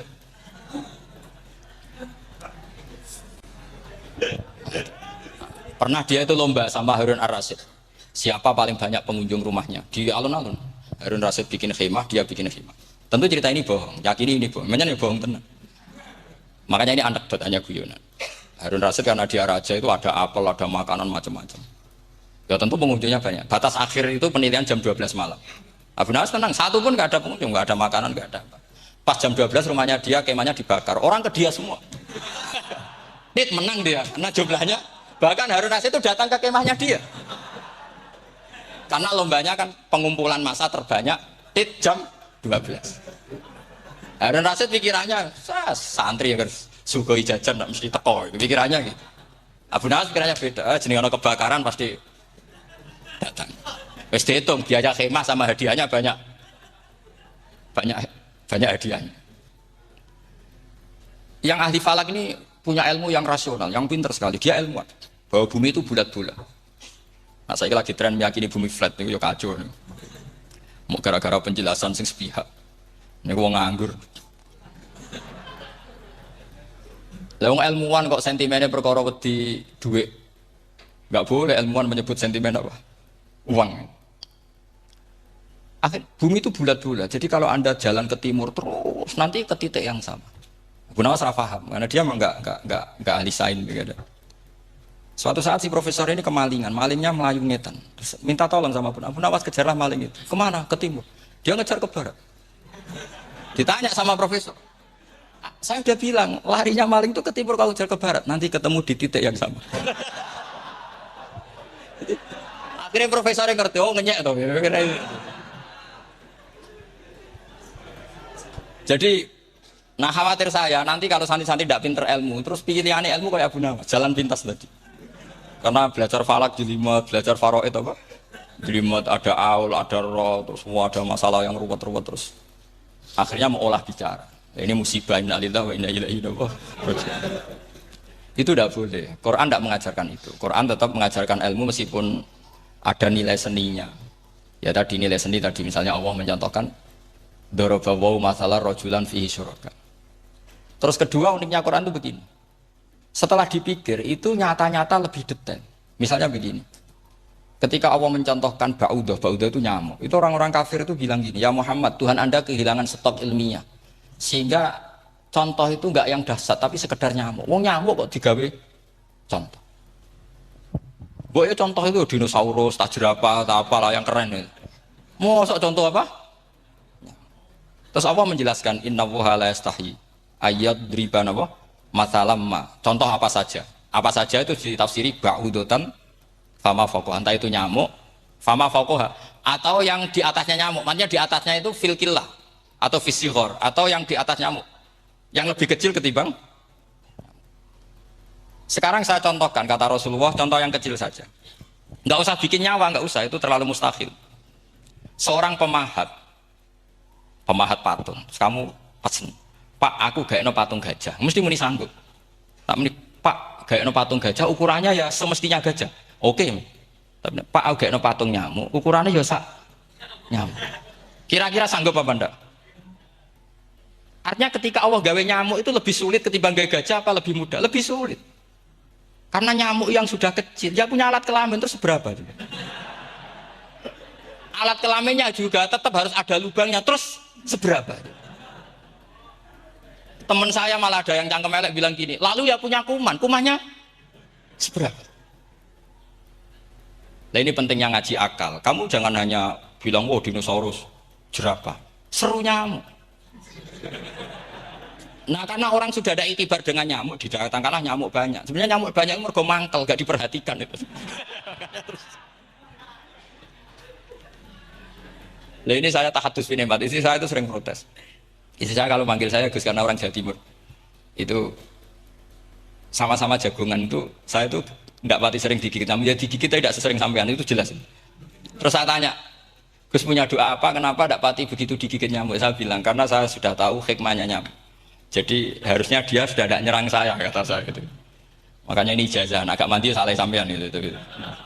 Karena tadi logika yang terbangun gitu. Kalau Allah bikin gajah, melubangi belalai gajah itu masih masuk akal. Bahkan saat kita bikin patung masih bisa. Tapi kata tadi nyamuk itu sudah kecil, harus punya usus, harus punya alat kelamin, harus punya telur. Telurnya juga detail lagi. Ini disebut inna woha la yastahyi ayyadriba mathalam ma ba'udah. Sehingga ba'udah di mata ahli tafsir, di mata ulama, ini contoh yang luar biasa. Tapi di mata orang-orang yang nggak seneng mikir, kok terima nyamuk itu. Makanya saya minta kangkang di sini bisa makan itu harus syukur. Makan itu luar biasa. Saya itu sering nyontohkan di Jogja. Saya punya teman sakit. Kalau nggak ada obat dari Belanda itu mati. Kali ini nggak dapat obat bagus dari Belanda atau dari Jerman itu meninggal. Berapa bulan lagi matinya? 3 bulan. Kalau nggak sampai dapat obat mati 3 bulan. Oh masih mandi obat yang di Jogja. Apa itu makan atau minum? Kalau orang nggak minum nggak sampai 3 bulan sudah mati. Boy orang itu mikir seperti itu. Tapi kita ini kalau obat dari Jerman, dari Belanda itu hebat. Kalau enggak kita mati sebulan lagi, 3 bulan lagi. Allah bikin obat pada kita tiap hari, yaitu kita bisa makan, bisa minum. Itu kalau sekali nggak makan, 5 hari bisa mati sama. Tapi kita karena ngakan itu hal yang biasa, nak duit utang, terus dianggap biasa. Ini kalau ulama masalah besar. Punya otak seburuk itu masalah besar bagi ulama. Sehingga Allah tidak malu ketika ngendikan kulu wasrobu, tidak malu karena makan ini urgen, sangat penting. Dan Allah tidak malu meskipun Quran itu temanya kelas tinggi biasa Allah mengatakan jom kowe kulu minta ibadi marusang nakum, kamu makanlah. Karena minum obat itu kebutuhan kita ketika sakit. Tapi kalau makan adalah kebutuhan kita sihatan wasukman, saat sakit maupun saat sehat. Nah, kalau Anda dengan kualitas ini ketika Allah membicarakan makanan itu Anda akan respect sama Allah karena memang ini urgen betul. Tapi kalau Anda cara berpikir gini hanya cari goro ibal ilmu yang aneh yang seru, kamu baca ayat itu akan menjadi biasa-biasa saja. Dan itu masalah bagi mahabbah Anda pada Al-Quranul Karim. Ya saya kira demikian. Terus saya pikir tidak etisnya kan ini Jumat nanti. Sing biasa itikaf nanti terganggu. Nanti saya dianggap problem. Ya kalau ada tanya jawab ya saya mohon tadi ya. Karena ini zaman akhir, saya memang butuh sekali. Kenapa saya mau datang? Satu, hormat Kiai Hanan. 2, saya memang ingin banyak mufassir lagi. Jangan hanya lewat baca terjemah kemudian merasa menjadi ahli apa? Quran atau ahli tafsir, itu musibah besar. Itu masalah besar. Ya pokoknya saya mohon lah. Ya setidaknya misalnya orang kafir. Kamu cari saja orang kafir. Ternyata ada yang harbi, ada yang dhimmi, ada yang mu'ahad, ada yang musta'man. Lalu dalam tarikh ada kafir Yahudi, kafir Nasrani, kafir ahli kitab. Kalau di fikih ada kafir yang lahum kitabun, ada yang tidak lahum kitab. Kalau yang lahum kitabun disebut ini kitabiah kholiso, yang tidak itu kan beda-beda di fikih. Boleh nikahnya ndak, khilu dhabihatihim atau tidak, itu kan detail sekali. Makanya saya mohon ini latihan detail. Oke, sampean tetap ngaji, sering khatam itu bagus karena mengumpulkan semua ilmu. Tapi sampean harus menganalisis secara apa? Saya dulu ngaji bangun Muslim ya kilatan. Tapi saya ngapalkan sama Gus Ibab. Gus Ibab putranya Mbah Mun, dulu muridnya Sayyid Muhammad. Saya itu tak pelajari lagi di rumah. Tak analisis lagi setelah besar sampai sekarang karena ya itu beda. Kita selalu Robi Zidni apa? Ilmu. Misalnya begini contoh. Kita mungkin tahu maknanya ayat tertentu itu begini. Misalnya begini. Faqula lahu qawlan layyinan la'allahu yatadzakkaru aw yakhsha. Musa dan Harun, jika kamu datang ke Fir'aun, maka kalau ngomong, kalau dakwah itu qaulal layyinan, dengan dakwah yang halus. Nggih, qaulal layyinan. Ini bagi yang ekstremis harus baca dialek ini. Ini kisah nyata yang diceritakan Habib Zain bin Smith ketika ngarang Al-Manhajus Sawi. Juga diulang-ulang di beberapa kitab. Suatu saat ada ustadz, corong Jawa Kemelinti, datang ke Harun Ar-Rasyid. Harun Ar-Rasyid ini Banil Abbas, termasuk zuriyahnya Abdullah bin Abbas. Karena Harun Ar-Rasyid sebagai khalifah tentu salahnya banyak, namanya pejabat pasti salahnya banyak. Meskipun kebaikannya juga banyak, tapi salahnya juga banyak. Kalau kita kan tidak pejabat, salahnya tidak banyak, tapi prestasinya juga tidak banyak. Iya kan, misalnya ada tamu Raja Salman katanya hormat tamu wajib, kamu kan tidak bisa hormat. Karena dia juga tidak mau dihormati kita kan. Nah terus si Ustadz tadi datang begini. Saya itu masih hafal teksnya. Ya Amirul Mukminin, inni nasihun lak, famusyaddidun alaika, fala tajidanna ala nafsika, fi nafsika aliyah syai'an. Saya ini mau nasihati Anda, tapi saya maaf sekali karena nasihat saya ini kasar sekali. Musyaddid itu kasar, keras. Fala tajidanna fi nafsika aliyah syai'an. Saya mohon jangan dimasukkan hati lah. Terjemah bebasnya jangan masukkan hati. Katanya Harun Rasyid langsung marah. Uskut ya jahil, kamu itu ustadz bodoh. Kamu tidak boleh keras sama saya. Dia masih bantah, saya keras sama Anda karena Anda salahnya banyak. Terus apa kata Harun Ar-Rasyid? Inna wa ta'ala qad arsala man huwa khairum minka ila man huwa syarrum minni. Wa ma'adzalika qala ta'ala faqula lahu qaulal layyinan. Allah mengutus orang yang jelas lebih baik ketimbang kamu, yaitu Musa dan Harun. Musa dengan ustadz ini baik mana? Tidak, sama jawab saja. Baik Nabi Musa kan? Ila man huwa syarrun minni. Fir'aun dengan Harun Ar-Rasyid buruk mana? Buruk Fir'aun. Itu saja masih dengan etika faqula lahu qaulal layyinan. Musa dan Harun kamu harus sopan. Ndak wae Fir'aun wajib sopan, ndak wae aku ora sopan. Nah ini sudah iktibar dari terjemah netral atau terjemah yang datar bahwa Allah ngutus Musa dan Harun ke Fir'aun dan Musa dan Harun diharuskan qaulal layyinan. Tapi menjadi energi mafhum yang luar biasa. Nak dakwai Fir'aun wae qaulan layyinan, apa maneh dakwai padha-padha mukmin. Makanya kata Harun Rasyid, uskut ya jahil, inna wa ta'ala qad arsala man huwa khairum minka ila man huwa syarrun minni wa ma'adzalika qala ta'ala faqula lahu qaulal layyin. Ya saya kira demikian, saya kembalikan ke moderator.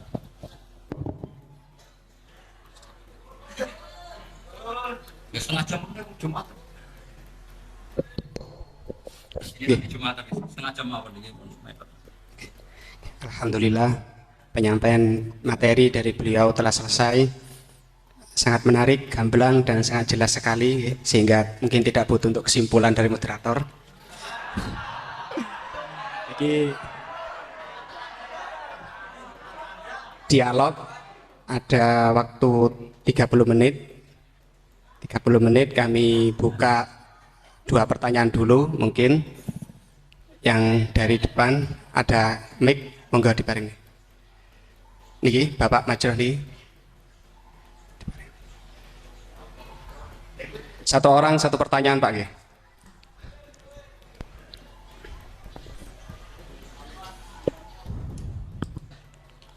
Terima kasih waktunya. Kepada Kiai Ahmad Bahauddin Nur Salim, saya mau bertanya mengenai tadi yang disampaikan bahwa setiap umumul Quran pasti ada mukhassisnya. Ya, ketika dilihat zaman sekarang ada kelompok liberal yang mencoba untuk mengamandemen Al-Quran dengan tidak mengkaitkan konteks zaman dulu, malah mengkaitkan dengan konteks zaman sekarang. Ambil contoh dalam permasalahan ibadah haji, mereka ingin merubah haji, wukufnya nggak cuma di bulan Dzulhijjah, tetapi di bulan Syawal pun juga boleh. Nah, jadi sudut pandang panjenengan gimana masalah apakah memang bisa keuniversalan Al-Quran itu pada zaman sekarang dibuat sesuai konteks sekarang? Itu saja. Sampun? Nggih. Nggih. Penanya kedua, monggo.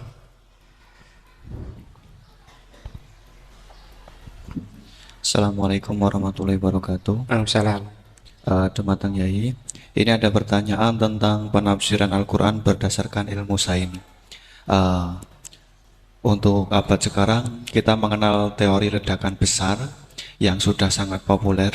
Namun walau demikian ilmu ini masih dalam bentuk zon yang wakilnya hakikatnya kita belum tahu dan belum yakin secara pasti. Namun teori ledakan besar ini kemudian disinkronkan dengan Al-Quran dengan penafsirannya bahwa ternyata di dalam Al-Quran itu sudah ada teori ledakan besar. Pertanyaan saya begini. Menimbang ilmu teori ledakan besar ini adalah ilmu dzon, ini masih memungkinkan ilmu ini salah, sehingganya penafsiran terhadap Al-Quran ini menimbulkan kekhawatiran, yakni kalau ilmu ini sebenarnya salah, kemudian disinkronkan dengan Al-Quran, nanti ada penyalahan dalam penafsiran. Namun sisi lain terdapat kebaikan, yakni ada banyak orang bicara bahwa Al-Quran turun sekian ratus tahun lalu, ternyata di dalamnya memuat teori ledakan besar yang baru muncul abad modern ini. Dari penjelasan ini, pripun monggo Yai tentang penafsiran berdasarkan ilmu yang masih dzon, yang belum hakikatan seperti ini, monggo. Oke.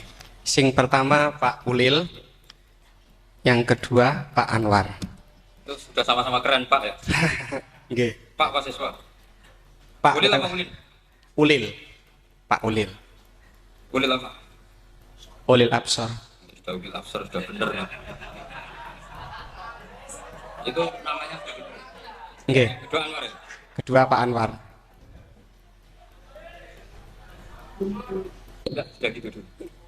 Cekap dua dulu. Sing pertama mungkin nek jenengan niki pertanyaan yang pertama, apakah keumuman Al-Qur'an bisa ditaksis sesuai konteks sekarang? Konteks sekarang kekinian niki. Niku pertanyaan yang pertama. Pertanyaan yang kedua, kejadian sains yang sesuai dengan sains, ilmu sains niku apa bisa juga dibenarkan ditafsirkan ke Al-Qur'an? Mengingat ilmuwan-ilmuwan sains sekarang mengatakan bahwa Al-Qur'an itu banyak yang sesuai dengan sains akhir-akhir ini. Nah, seperti ledakan besar niku kalau diarahkan ke Al-Qur'an, apa memang sains itu sebenar-benarnya persis dengan Al-Qur'an atau masih ada kemungkinan nggak sama? Apa Al-Quran? Buatan apa belum? Tapi apa juz 30? Nggak betul. Enggak. Ya. Ini rileks saja ya. Memang saya ulang lagi, memang syaratnya itu hafal Quran tadi. Enggak, karena begini, saya berkali-kali berdebat sama orang-orang liberal. Sekarang saya tanya, mereka kan senang sekali ya mengutip ayat la ikraha fiddin, bahwa dalam agama itu tidak perlu pemaksaan. Sebetulnya ayat itu jelas ada terusannya qad tabayyana rusydu minal ghayy. Yang benar tentu begitu jelas, terpisah betul begitu jelas, yang benar ya benar, yang salah ya salah. Sehingga kita tidak perlu memaksa orang, misalnya 2 ditambah 2 itu 4, terus kamu paksa, kalau nggak mengatakan 4 tak penjara, itu tidak perlu. Kalau orang waras pas bilang 2 tambah 2 4, 1 tambah 1 2. Kebenaran la ilaha illallah itu seperti itu, kebenaran yang begitu nyata sehingga tidak butuh dipaksa. Jadi sebetulnya la ikraha fiddin itu konteksnya, karena kebenaran benar-benar sudah punya eksistensi yang nyata, untuk diakui itu tidak butuh pemaksaan. Orang seluruh Indonesia kan bilang 1 tambah 1 itu 2. Nggak usah diintimidasi, nanti ditangkap Pak Gatot gitu. Ya tidak perlu. Makanya terusannya ayat. Lah repotnya sekarang santri-santri kalau pidato khitobiah di pondok-pondok ya diputus kayak orang liberal. La ikraha fiddin. Itu belum wakaf, masih qad tabayyana rusydu minal ghayy. Paham yang saya maksud ya? Sehingga kadang Nabi itu ngendikan secara ekstrim. Misalnya mangqala la ilaha illallah dakhalal jannah. Siapa yang meyakini la ilaha illallah nanti pasti masuk surga. Entah kapan pasti masuk surga. Kalau belum ya antri masih, tapi pasti lah. Terus Nabi sempat ngendikan, itu hadis sahih, wa in zana wa in saraka, meskipun pernah punya masa lalu, zina itu fi'il madhi, pernah punya masa lalu, pernah zina, pernah maling. Itu sampai 3 kali sahabat protes.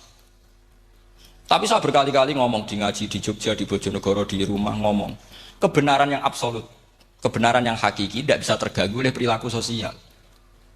Bukan masalah seakan-akan hadis ini membolehkan zina, itu tidak mungkin. Inna wa la ya'muru bil fahsya. Allah tidak akan nyuruh hal yang buruk.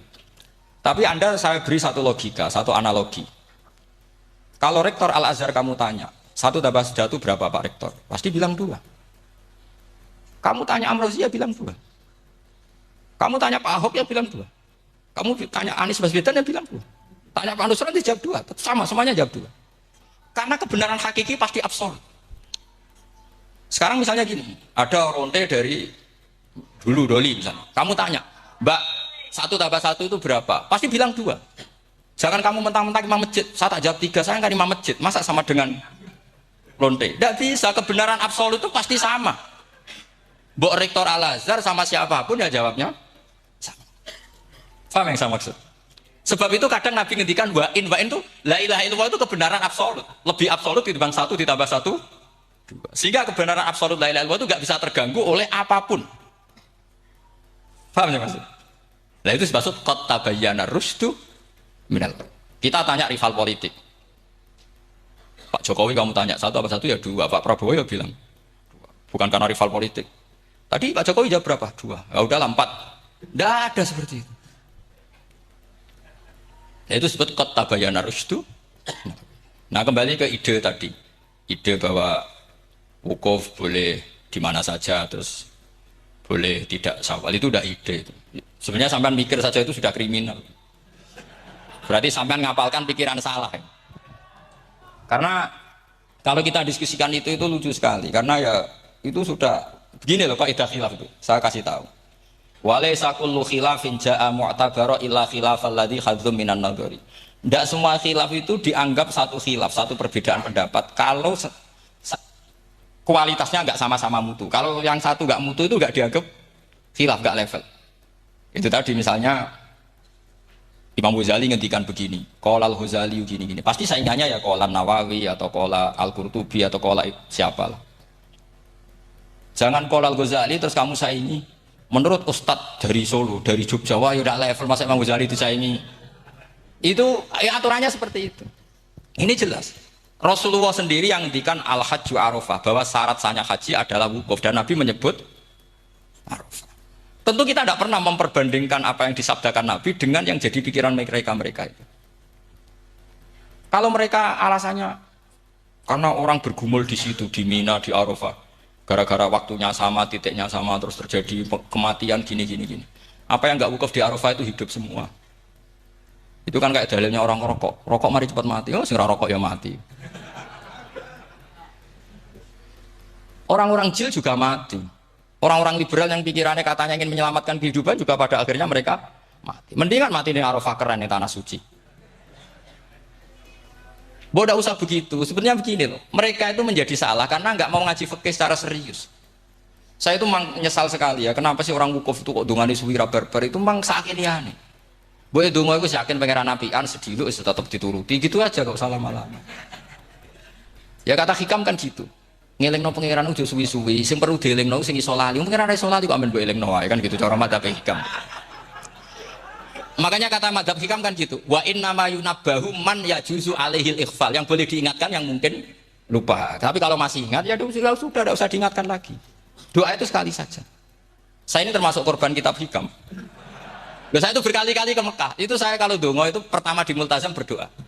Itu saya sebagai santri, ya pas di Multazam ingin berdoa lagi. Tapi mesti spontan itu ingat hikam. Yang boleh diingatkan, yang mungkin lupa. Akhirnya bilang, ya sudah tadi Gusti, ya gitu dok. Di putaran ketiga bilang, tadi loh Gusti, ya gitu terus. Karena memang saya malu mengingatkan zat yang nggak mungkin lupa. Tapi sampean jangan ikut saya, ini kriminal. Ini termasuk sisi-sisi kriminal ilmu saya. Tapi ilmunya ada, sampean cari di hikam. Wa inna ma yunabbahu man yajuzu alihil ikhfal. Yang boleh diingatkan, yang berpotensi lupa. Mungkin Anda punya dalih, wah aku dongo mau nunjukno butuh Gus, tapi ra kepen disembadani. Ya alhamdulillah aku ngono. Tapi tak pikir makom sampean tidak seperti itu, tetap kepengen disembadani. Lalu pertanyaannya kemudian, kalau kita ngikuti fikih, sebetulnya nggak perlu menumpuk di Arafah. Sama cari di takrib, di mu'in, di semua bab fikih. Wukuf di Arafah itu sah dan tidak perlu muksun. Walau mutarodidan, meskipun hanya jalan-jalan. Bahkan di Fathul Mu'in diberi walau lagi, walau fitolabi abidin. Moro Arafah, boleh duit ceblok atau boleh apa? Ini ya sah. Lu andai kan semua melakukan itu mau ngesif muter saja kan selesai kan? Mari terus dodongkrok di situ lama-lama. Iya enggak? Zaman Fathul Mu'in dihentikan walau mutarodidan, lewat tok itu sudah sah. Bahkan walau fitolabi abidin, meskipun tidak punya niat wukuf. Pokoknya ke situ, ya sudah nyari-nyari apa. Sing mari menumpuk gara-gara semua itu ingin ideal. Wah mumpung di Arafah, ngentekno Tegal, ngentekno sawah, wah sudah. Makanya kalau haji itu sama orang yang ngedol Tegal mesti seru. Wah itu nangis. Haji be orang alim atau orang KBIH gak iso nangis karena malah badi kan dia kan nggak pati iso nangis mesti.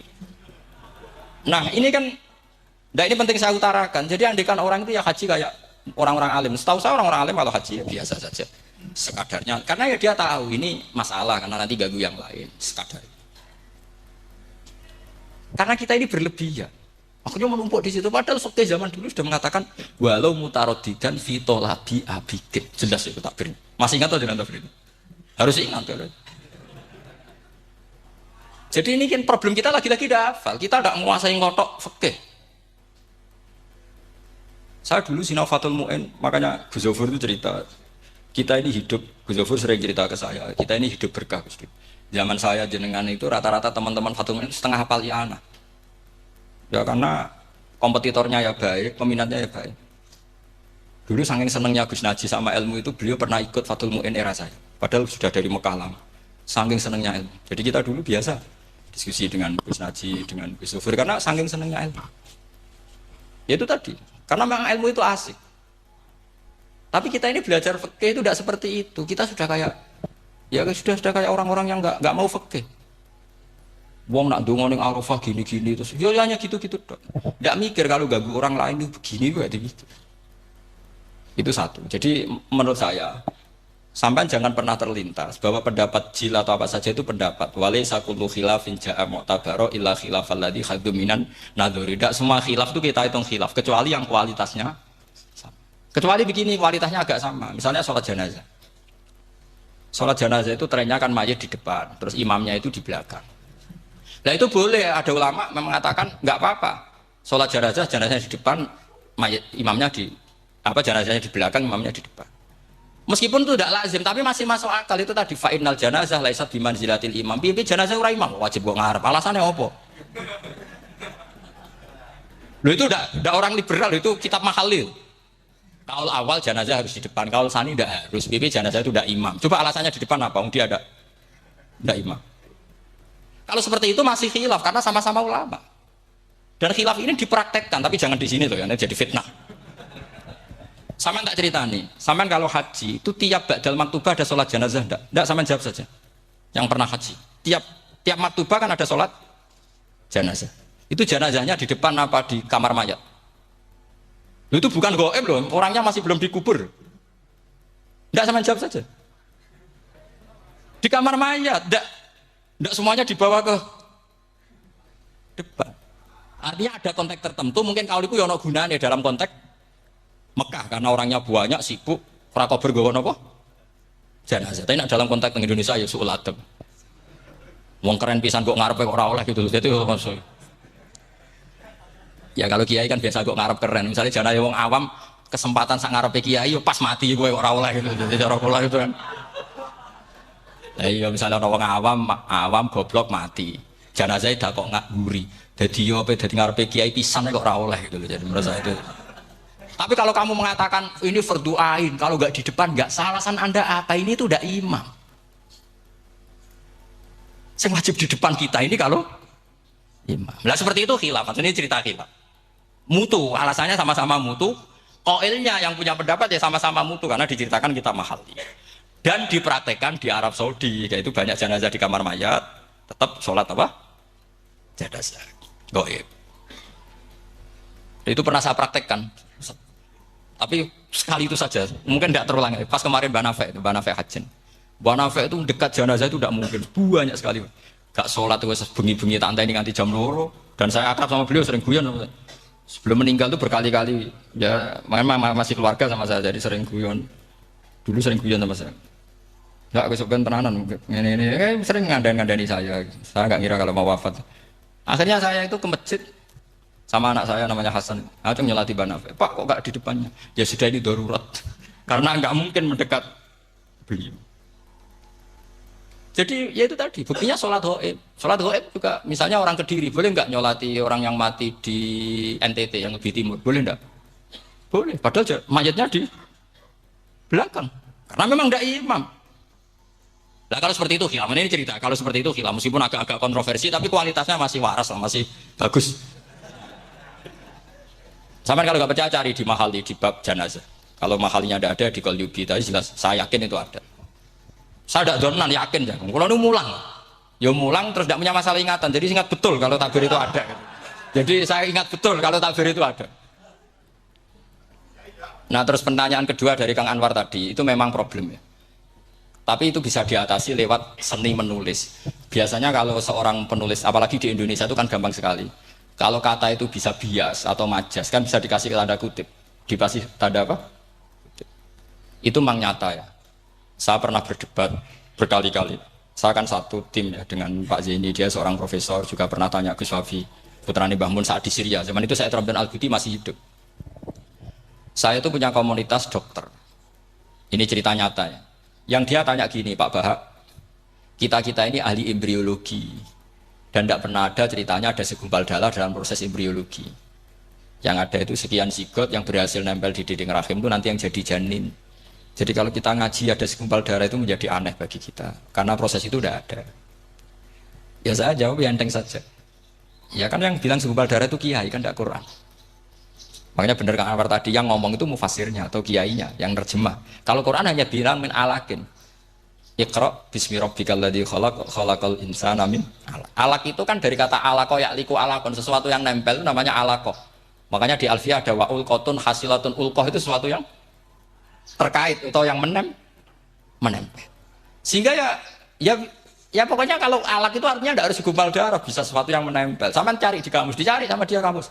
Aliko ya'liku menempel. Oh, ya oke Pak, agak masalah.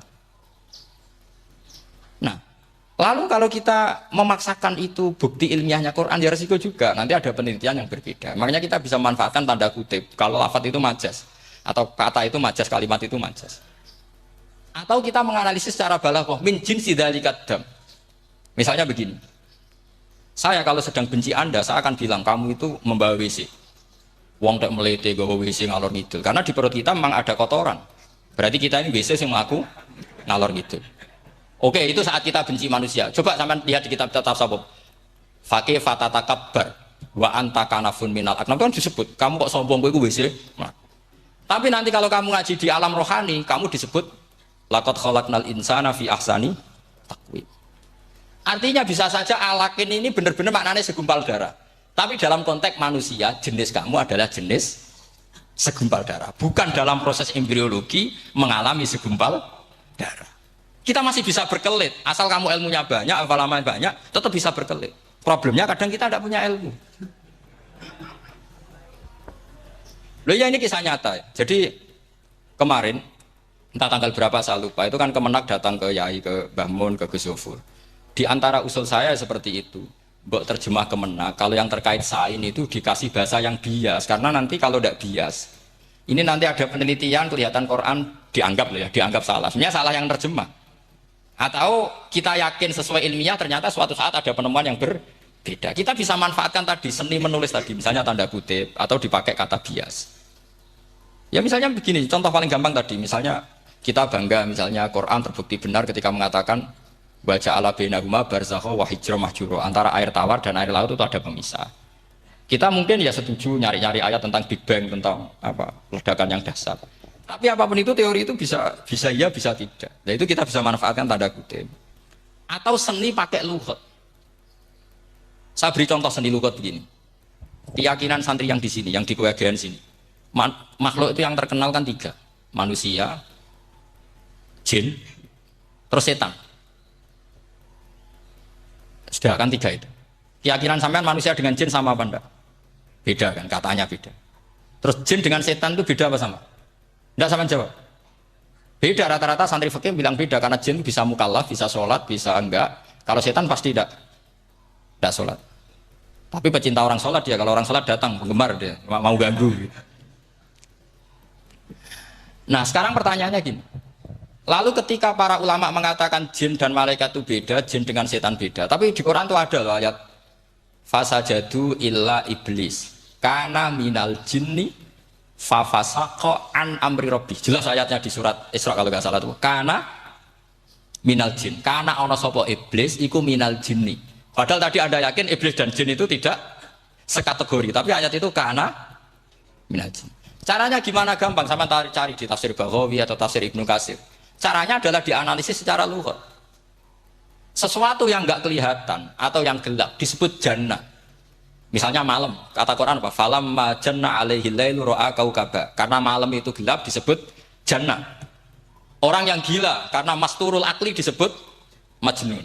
Karena madatul kalimah sama-sama jinnun. Madatul kalimah kan sama kan? Jimnun. Musyaddad berarti jim nun. Saya ulang lagi ya. Kalau malam disebut falamma janna alaihi lailu. Kalau orang masturul akli disebut majnun. Orang dalam kandungan disebut janin. Kullu dzalika yusamma bidzalik li'annahu mastur. Semua dinamakan itu karena mastur, tidak kelihatan. Nah, sekarang sampai tak tanya, iblis itu kelihatan apa enggak? Enggak. Berarti kalau kana ana sapa iblis minal jinni setengah barang sing ora ketok. Kowe cuma nane minal jinni kelompok jin. Nanti kamu masalah dengan kiai Anda meyakini, "Lho jin kok iblis?" Beda. Jin itu iso ngaji. Ya gampang saja. Kalau jin yang sakolen, ya jin yang bisa Islam bisa kafir. Tapi kalau kata jin yang dalam ilah iblis, karena minal jinni minal masturin. Sama yang saya maksud. Tetap bisa ada solusinya. Makanya ngaji itu jangan hanya Ibnu Katsir. Ibnu Katsir itu beliau hanya menjawab lewat riwayat. Beliau jarang bermain di lafaz. Tapi kalau sampai ngaji kayak tafsir Bawawi, kayak tafsir apa itu, subhanallah, ya Bawawi terus Bedawi, itu nganalisnya sering pakai lafaz dan itu menjadi mudah. Misalnya lagi begini, sholat kita ini ya sholat yang muftatahatun bitakbir, muftatamatun bitaslim. Tapi kita secara lugat jelas as-sholat lughatan ad-du'a. Dan ada lafaz di Quran yang nggak mungkin kita maknani sholat itu dengan makna sholat yang mustalah alaihim tal fuqaha, yaitu di ayat khud min amwalihim shadaqatan tutahhiruhum wa tuzakkihim biha wa sholli alaihim inna sholataka sakanullah. Muhammad, kalau ada orang zakat ke kamu, sholli alaihim, kamu harus mensolati mereka. Wong cek urip kok di sholati. Pasti maknanya sholli ai utulahum, kamu mendo. Terus inna sholataka sakanullahum ai du'auka sakanulahum, doa kamu membuat mereka tenang. Paham sih maksud? Lagi-lagi kita, kalau Anda janggal secara ilmiah, ya sama seperti misalnya katanya bumi menurut Quran itu diciptakan dalam masa 6 hari. Padahal menurut teori Big Bang sekian juta tahun. Lu yaumin itu maknanya tidak harus 24 jam. Kullahinin bisa disebut kullah yaumin. Buktinya ayat yas'aluhu man fis samawati wal ard kulla yaumin huwa fi sa'an. Apa Allah memutus sesuatu nunggu 24 jam? Kullahinin wa kulla waqtin huwa fi sa'an. Makanya di terjemahan UII termasuk saya usul fi sitati ayam itu dalam 6 masa. Karena kalau orang bilang hari asumsinya itu 24 jam kali 6. Itu masih bisa, masih meskipun mungkin seperti itu, tapi ya mungkin tidak. Tapi kita masih bisa bermain kata gini, ku dinetralisir. Yaum maknanya khin. Napa maknanya apa? Khin. Kayak di apa? Yas'aluhu man fis samawati wal ardi kulla yaumin huwa fisa. Kayak di ayat lagi, limanil mulkul yaum. Allah tanya itu ketika di akhirat apa di dunia? Tidak, sama jawab. Di akhirat. Ketika nanti di akhirat Allah tanya, liman iku kedua sopo al mulku te kerajaan al yauma, limanil mulkul yaum lillahil wahidil. Fa inna fil akhirah laisa hunaka yaumun wala hunaka sa'a wala hunaka misalnya arbaun wa isruna sa. Di akhirat tidak ada 24 jam. Istilahnya Allah ya limanil mulkul yaum. Paham sih maksud? Jadi lagi-lagi syaratnya hafal tadi. Nah, jadi artinya lafadz yaum dipakai di Quran berapa kali? Konteksnya apa saja. Ya saya kira demikian. Mungkin kita anggap cekap ya, karena tadi apa? Ini Jumatan terus tak pikir tanya itu ya saya yang tanya itu tadi. Ya nggak apa-apa kalau masih ada yang tanya. Tapi saya pikir ya itu tadi lah. Yang saya utarakan saya kira cukup. Kalau ingin alim memang syaratnya harus hafal banyak terus ya kalau ndak ya itu tadi harus orang sudah tidak ada semua terus tinggal kita yang hidup itu pasti kita alim sendiri itu ya pilihannya ya itu. Tapi kalau ingin kompetisi masih gampang lah, di Kediri banyak orang alim, di Rembang banyak kan bisa. Cara Imam Bukhari al-luqi wal mu'asyarah, bisa sering ketemu lewat ngaji kilatan atau ngaji karena kiai banyak. Ada kiai fanatik khatam kilatan di sarang ya banyak kados kisah itu ngaji kudu khatam itu barokah kan pernah mendengar sekian. Ada kiai yang senangannya yang penting faham. Ada kiai yang kebetulan nasibnya baik, ya faham, ya khatam. Itu. Ada santri macam-macam, yang penting khatam. Ono sing penting faham, ono sing penting ya penting untuk barokah. Repot lah saya. Repot yes. Tapi yang penting itu saya mohon lah. Kalau orang lain tahu Quran lewat terjemah, kita kalau bisa jangan. Kita ini ngaji Jalalain, ngaji tafsir Sawi, ngaji macam-macam. Saya itu kalau sinau tafsir itu tak ulang-ulang. Saya itu sampai lupa khatam jalan berapa kali itu sampai lupa. Karena itu tadi, setiap saya baca pasti nanti analisisnya beda. Tadi misalnya u'budu rabbakum. Kalau dalam konteks orang kafir jelas wahidu rabbakum karena mereka masih melakukan isyrak. Tapi kalau orang Islam dibilang cong kamu ibadah, dawimu alal ibadah karena sudah Islam. Itu Imam Suyuti tidak konsisten. Enggak konsistennya karena beliau orang alim. Ya Yohanes kadang ditafsiri ahla Makkah. Memang saat itu konteksnya Makkah.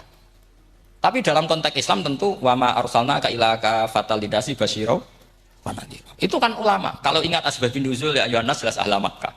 Tapi kalau ingat umumul Quran nas ya kullan nas, bukan harus ahla apa? Makkah. Makanya ada fi tafsirin qala ahla Makkah. Wa fi tafsirin akhar dia bilang ayan nas. Ini yang mengulang-ulang akan paham karena konteksnya apa? Beda. Lagi-lagi ya tadi harus hafal.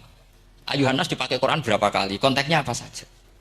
Makanya Ibnu Abbas ketika ditanya bagaimana perbedaan ayat Makkiyah dan Madaniyah, beliau enteng jawab. Biasanya kalau surat Makkiyah dimulai ya Yohanes karena mereka zaman itu masih kafir belum berstatus mukmin. Kalau di Madinah rata-rata khitab sudah ya ayyuhalladzina amanu karena di Madinah mayoritas sudah mukmin. Tetap memanfaatkan proses dialek dan itu mudah. Memang kalau kita neliti terus mudah.